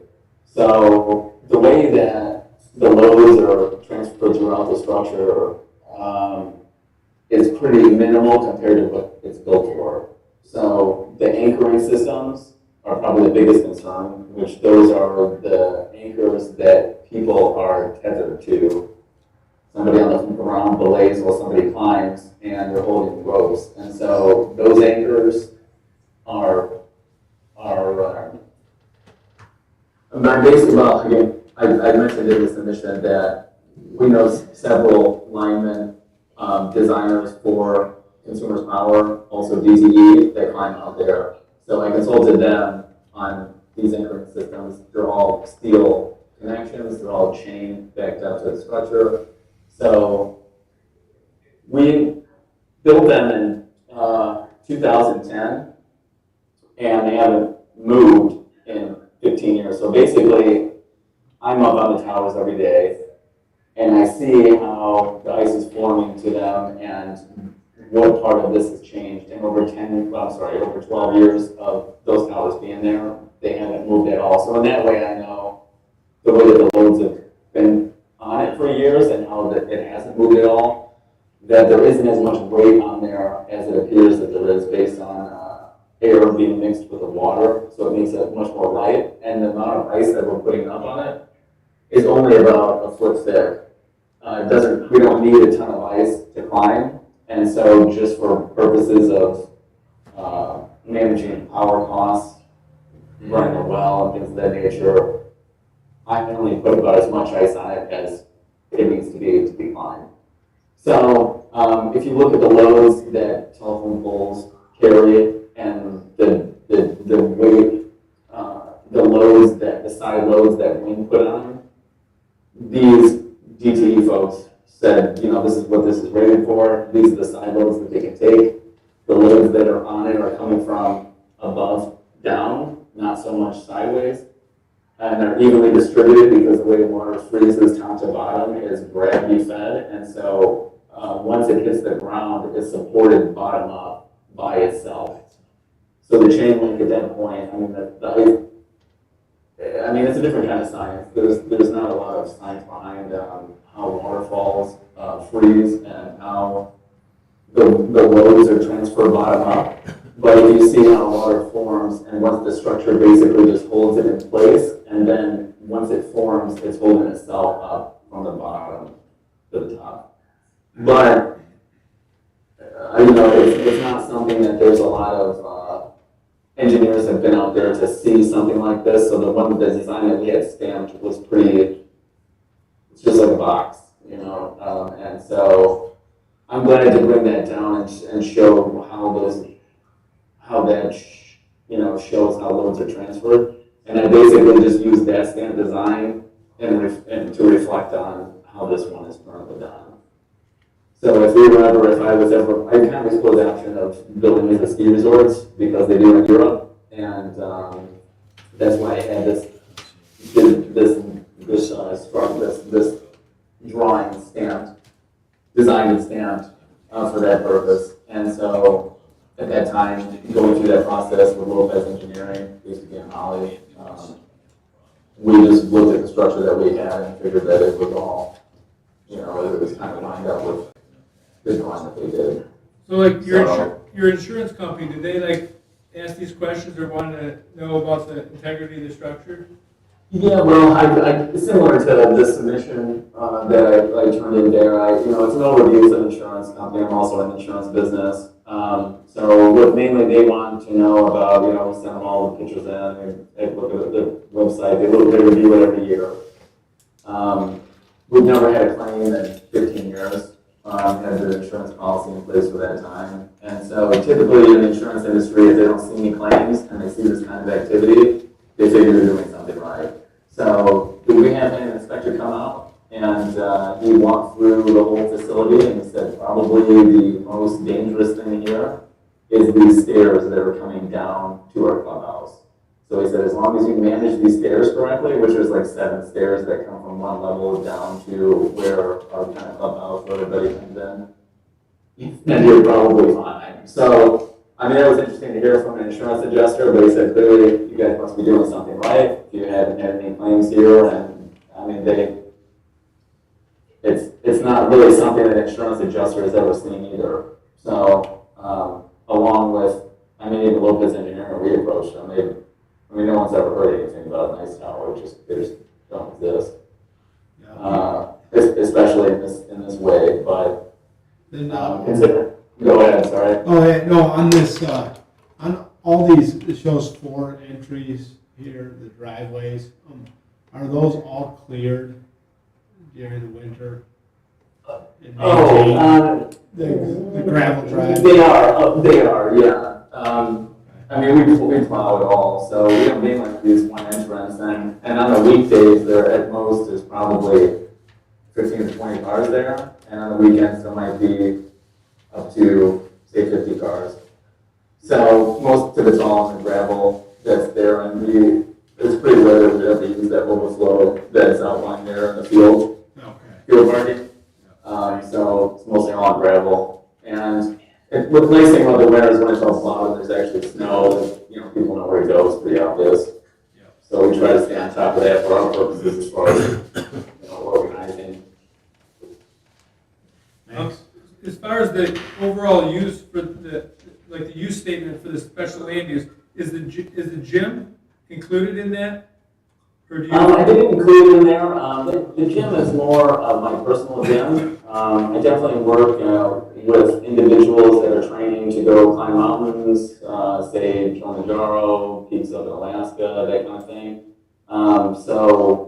But I mean, it's a personal gym, and it is accessible to others if they are wanting to use it. I would say that the usage is, it's like 15 people per week. So it is a high volume kind of thing. I don't really ever anticipate it being. Mainly for the public, it will be open for training for them for April to September. So it's also kind of a seasonal thing.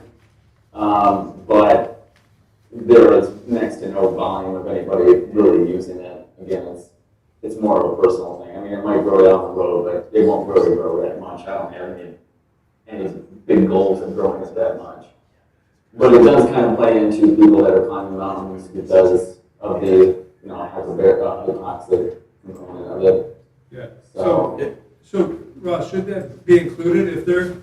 I think, well, at least what I'm getting at is if you think it's part of the business or the special land use, then I would include it in there. And then if you want to include it in your membership, then then you later on you're at least approved to do that. You don't have to go to a minor revision. And if you, if for some reason someone had a huge hiccup about that, and that was the deciding factor, then we could discuss that, or maybe take it out or something. But I think if it's part of the business, then include it. At least it is on your website. Yeah, I would. It is, yeah, it is on the website, and I was kind of looking for guidance on it too, because, it's always been an ice climbing kind of venue, and I put the gym in probably like 2017 or 2016, so the usage over time, I guess I didn't really want to distract the primary usage of it, but that's a good idea to just include it, because it is pretty nominal as far as any kind of traffic goes, but I can appreciate that it's kind of unique and the details should be included. So I'll, as far as revisions go, just with regard to utilities up to the site plan, I would just basically make the changes to it and say like on the barn, for example, I can put that the gym is in there, and just like gym. I wouldn't really change any of parking kind of, or even as far as like bathrooms or so go. But for utilities, the width of the driveways, I should just give this, sentence survey, lane survey, and make those adjustments and resubmit it electronically. I just measure with the tape measure and put the width down. Oh, got it, okay. I didn't know. I mean, that's my opinion, you know, one Okay. on the planning commission, but I wouldn't Okay. see needing any more survey for anything that we've discussed so far. I Okay. mean, you can, if you're even a little bit good with PDF, you just mark anything on here, maybe, okay, here's the existing site, but you know, now we discuss the, maybe the gym. We'll just sketch in there where the gym is in the barn. I've seen it, I think it's pretty cool. And then, you know, and then along with the site plan, you're gonna have the special land use, the write-up basically, and say, hours of operation for the gym is in the barn, and its use is 5 people per week, the hours are this to this. So that way you'll just write down, this is what you're allowed to do. Okay, gotcha. That makes sense.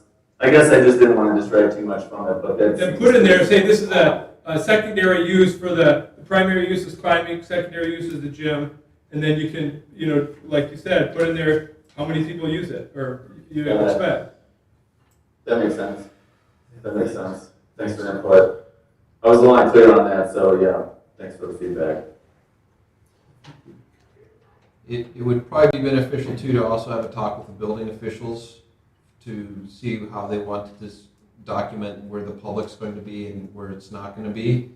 Because if it's the entire barn area, it triggers a lot of things based on the size of the structure for fire code and all that stuff. It's very different from it just being a private barn. Once members of the public are there, if it's over a certain size, you may have to put sprinklers in there. So it'd be good to have a conversation with them to make sure that you're within those so you don't spend a lot of money that you don't want to spend.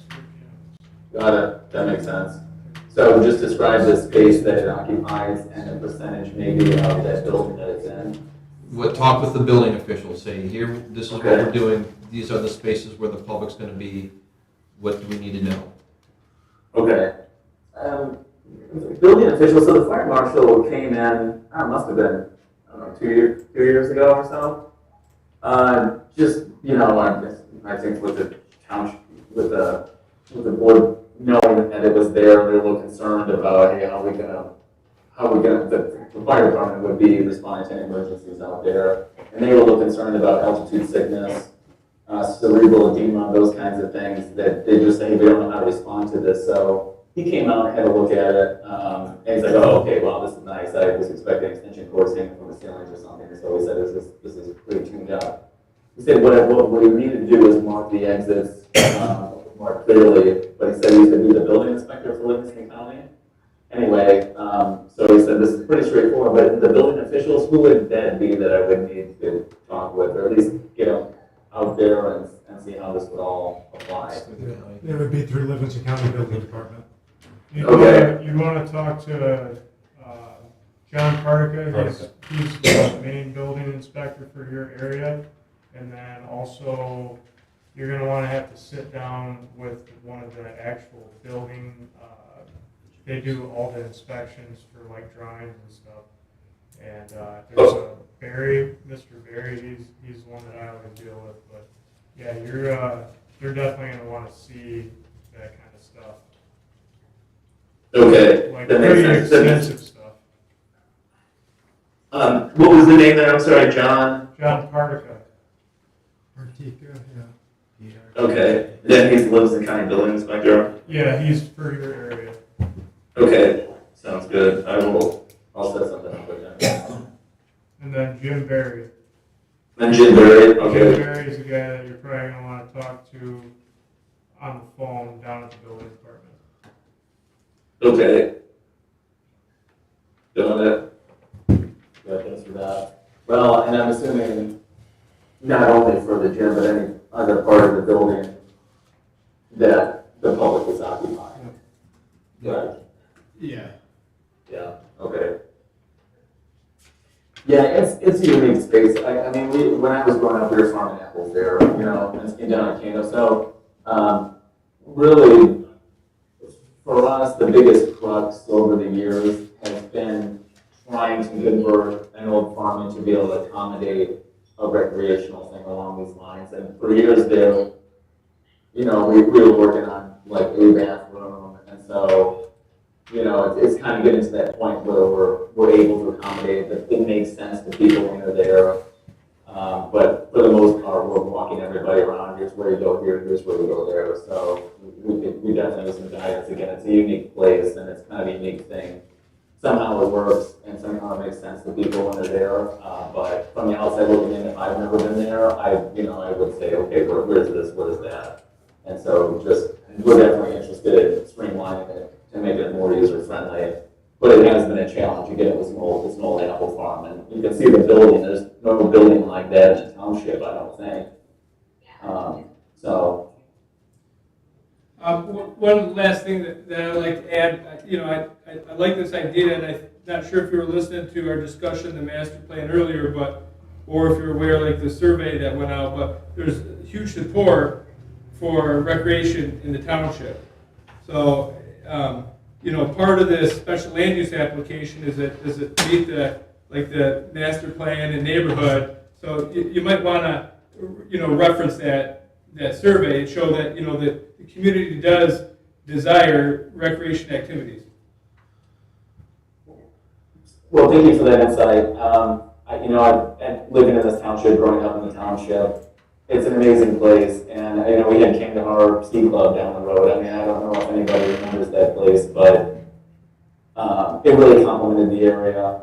And I've always felt that Tyrone Township was a place to recreate. And we hosted a bike ride back in October. I mean, it's kind of a small thing. It's more of a fundraiser for a pathway in Fenton. But you can just see how many more people are riding around and however we can contribute to that space. I mean, we're all about, mainly the reason we did it for just can be kind of a boring place. And if there's some fun, exciting things to do, not only for the youth, but just for adults to, I don't know, go out, get outside and do something, is something that we firmly believe in, because everybody getting stuck in their phones and everybody getting stuck on the internet watching TV, you know, there's so many things out there we have, and our community is really a special place. And so to be able to showcase that and bring people from out of our community to see it, I think helps people appreciate it more that live here and kind of shift their thinking about it as well. So I think that's probably our biggest drive, is to get people out. And so it's good to hear that there's a demand for recreation. I mean, we obviously know there is, but you know, these folks are coming from all over the place. So how we can encourage people in the community to get outside and enjoy it, that's what we're all about. Yeah, thanks. Anybody else? I have a comment just regarding the structures down on the southern property line, the tiny house, the restrooms, and the bunkhouse. I think we'll need a little bit more details on what the uses of those structures would be. You know, right now they're outside of the current permitted setbacks. You know, potentially if they could be considered an accessory, that's only a 20-foot setback. So are they Doesn't existing quite- non-conforming? Well, that's Legal what we non-conforming? need to kind of determine, because as far as I'm aware, the tiny house is that's not legal non-conforming. Just non-conforming. That's just non-conforming. I don't know anything about the restroom structure of the bunkhouse, so we'll need some more information on those structures as far as when they were built, if they were permitted, Got it. all of those. Well, so noted with regard to when those structures were built and what they're used for. And just for reference, those structures have been there since 1940. Okay. The tiny house is new, and we definitely are relatively new anyway. That was 2015. My father passed away last June, and it was kind of a hardship thing that we needed in there. We needed to be close instead of putting in a home, so that was why we put a tiny house. If it's not being used, I would just say, you know, remove it from the site, relocate it, and reference it as something other than tiny house, because that's not a permitted use currently. Okay. What do you think would it fit under as far as? Well, Shed, Depends on the use. If you're using it for storage, exactly, it would be a shed. fuel blind. Something like that. Okay. You know, if it's private use, it should be specified. If it's part of the overall operation, that needs to be specified. Just If provide it's some- private use, Yeah, provide some clarification on what the actual use of the structure is. okay. Now, Ross, would there be, within the special land use allowance to make a modification to the rear yard setback? Well, for accessory structures, it is only 20 foot. It's not 75 foot. 75 is the principal structure setback. So Okay. in Yeah, just so it does show it's within the 75, but maybe put a dimension to it. yeah, we would want to have some dimensions, especially with this restroom structure and bunkhouse. That's something that I'm not familiar with. But if you said it's there since the 40s, just provide us with some background information on it, and we can evaluate it. Sounds good, and also the dimensions of the structures? Yes, as much detail Okay. as you can provide, both dimensions as well as the distances to the property line where it's not dimensioned currently. Okay. A storage shed is allowed within 20 feet, It would be a 20-foot minimum. 20-foot minimum. According to that drawing, it looks It 20. looks like that would be 20 feet plus. Yes. But Plus. the bunkhouse is a little bit questionable, as well as the bunkhouse use in general. So you want to provide more information on that. Got it, okay. Yeah, those are original structures there before they ever split off that 50 acres Okay. behind us. So, If they're legal but- non-conforming, then that's not an issue. It's just, what is their relationship to the commercial aspect? Got it. That makes sense. Gosh, sorry it's so loud here.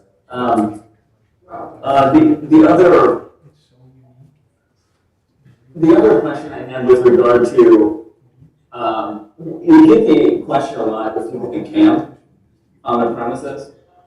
Generally, on occasion, someone might car camp or something along those lines, or they'll crash in a bunkhouse. But we're hoping to accommodate that long term because people want to stay there. I mean, granted, most of the time just go stay at a hotel in Fenton and then come out the next day. But they want to overnight there more, and again, we constantly get that question. So wondering if I should be including something in there that describes if camping is permissible under the recreational. Not specifically under the recreational facilities, it would be a separate special land use for campgrounds. So if that's something you're absolutely interested in, I would definitely recommend providing as much detail as you can and also referencing our standards for campgrounds. Okay.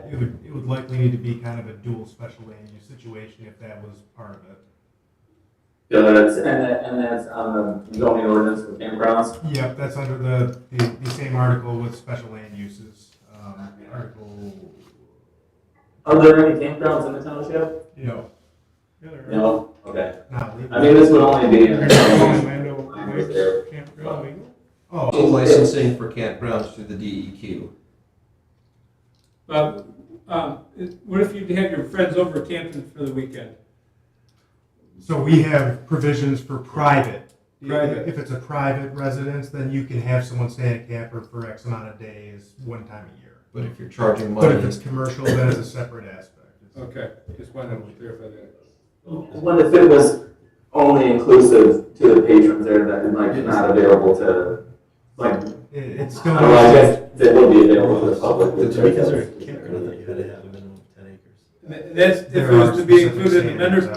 membership, but if it was just your friends coming over, I can read them right now, you have to have 10 acres, it says minimum parcel size. I don't know that, but I They just, have 10.75. Yeah, but how much of it's actually campground?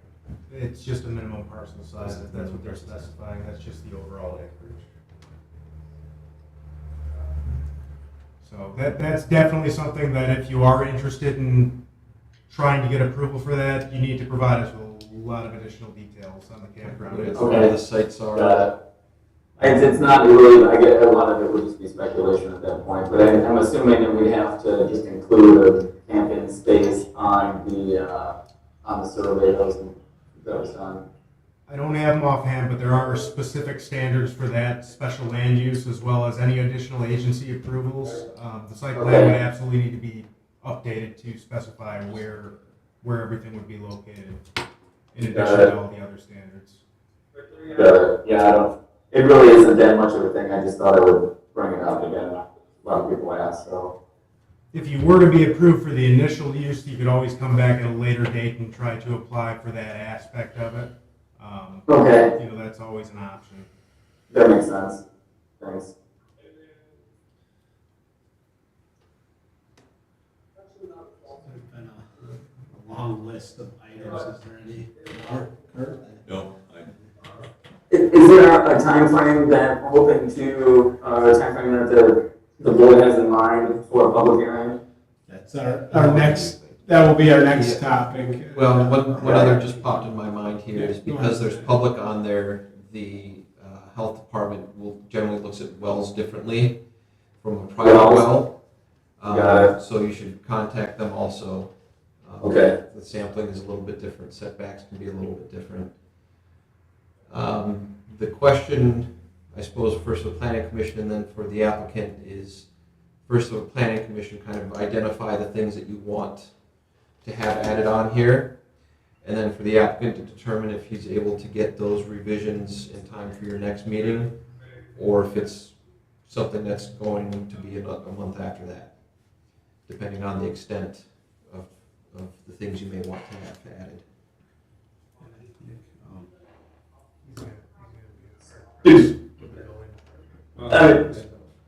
Yeah, so I think we have a comprehensive list. Have you been taking notes, Garrett, or? I have, yeah, I could just run through them real quick and if anyone. And also note that this will be saved on YouTube, right? Yeah. So you can go back and watch this video.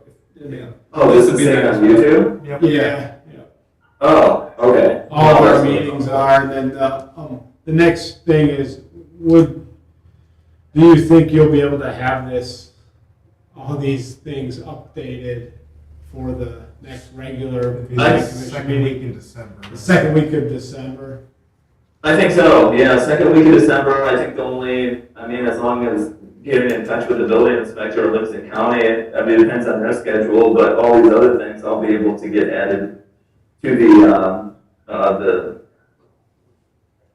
the plan that has been submitted as far as lighting, utilities, septics, things of that nature, building usage. So I don't see that being an issue.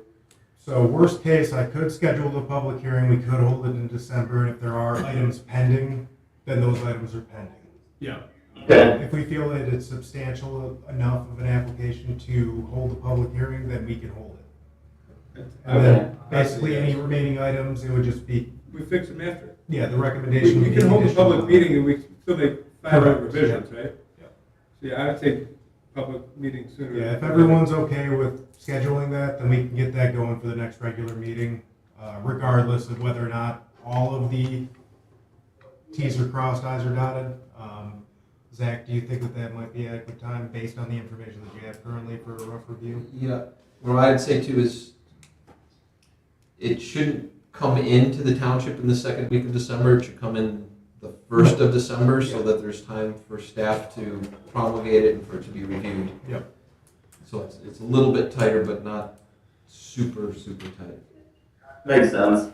Yeah, 1st of December, at least a week prior to review. If you do find out that there's going to be a more significant delay and you do want to postpone it a little bit, just reach out to us. We'll need to have the publication in, it needs to be published 15 days prior to the meeting. So Okay.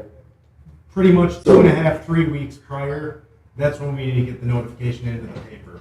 So within the next Okay. week or two, try to figure out where you're going to be at and let us know right away. I'll shoot for scheduling it at that time unless I hear otherwise. Okay, sounds good. That makes sense. I'll stay in touch with them otherwise. Perfect. All right. Anything else for this agenda item? All right. Well, I Thanks for appreciate joining your, us. the Appreciate it. board's consideration, and thank you for your insight. And I'll make the these updates on our end and go from there. Okay, thank you. Thank you. Have a good night. Okay, so we'll move to the next item, which is election of officers. We have enough of us here so we can do this. Yeah, oh, yes, or, So, good. So we do nominations, nominate a chair, vice chair, and secretary, and then we have a vote.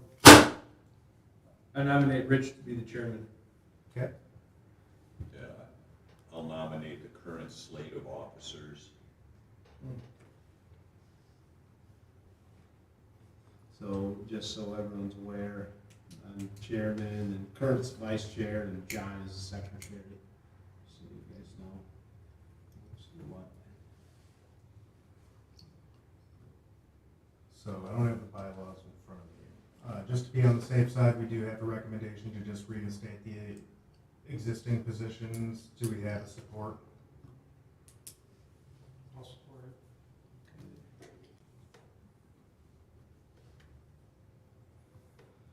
Okay, there's a nomination and support to keep the current officers where they are. Any discussion? All right. Everybody who's in favor, please say aye. Aye. Any opposed? Right, none opposed. Ross, just to clarify, the reason we did this and the last regular meeting was because we were a month off. Now Because we're back last on year, we had the, Yep. Dan Sticko resigned and Yep. Rich took over, We so we got it. had it a month prior. Yep. So now we're back on schedule. And it says that we should do it Every November, pushed it out. first regular. Yep, I meeting. just wanted to clarify that, I think. Yep, Their It may be annual, confusing to some that why we did it. per the bylaws, their annual appointments, so it's just kind of a formality.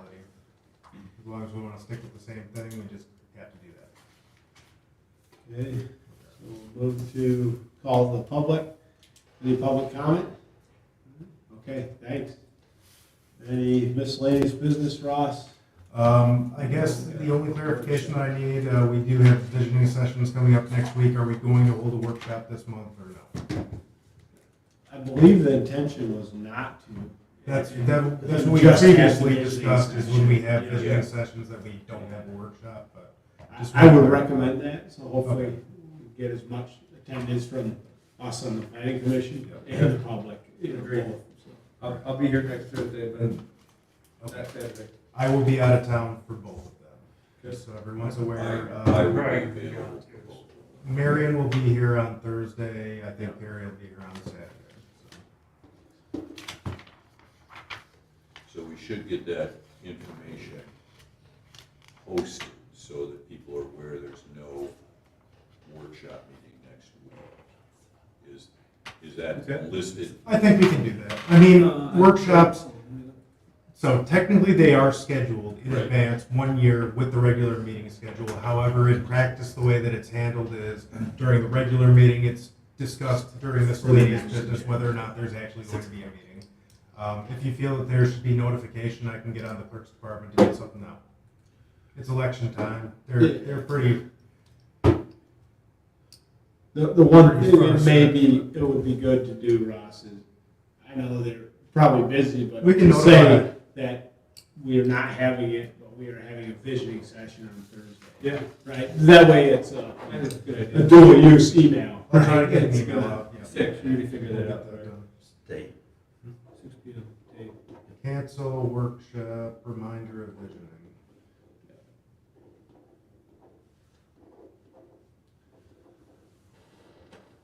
Right. Is that it, Ross? Or you need That's all I have. You good, Zach? Yep. Okay. We're all set then. Ready? Adjourn.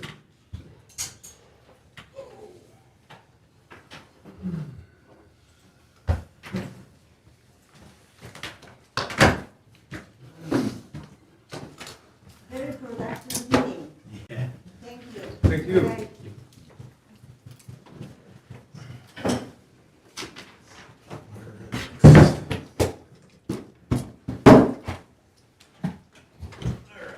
I gotta go down to the bottom right. And for know. Gotta shut the, mouse off. Interesting thing. That place, when I lived in Marquette, people would talk about that place.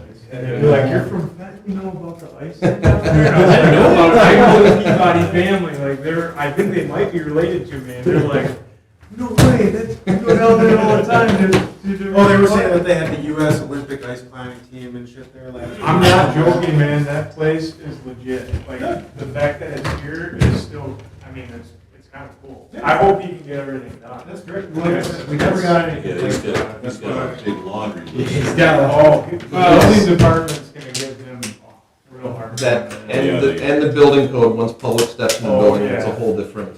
It helps that nobody has a problem with it here, but it's. I know, I feel bad, because that, I mean, I lived in Marquette in 2010 too. So like, people were talking about it for that long. So, Yeah, they go to the ice fest, it's pretty cool. The Ice Fest is awesome. Yeah. All right, Yeah. gentlemen, see you later. Yeah, Garrett, the Wings could use some defensemen. One of my best Yeah. friends is Scout, right now.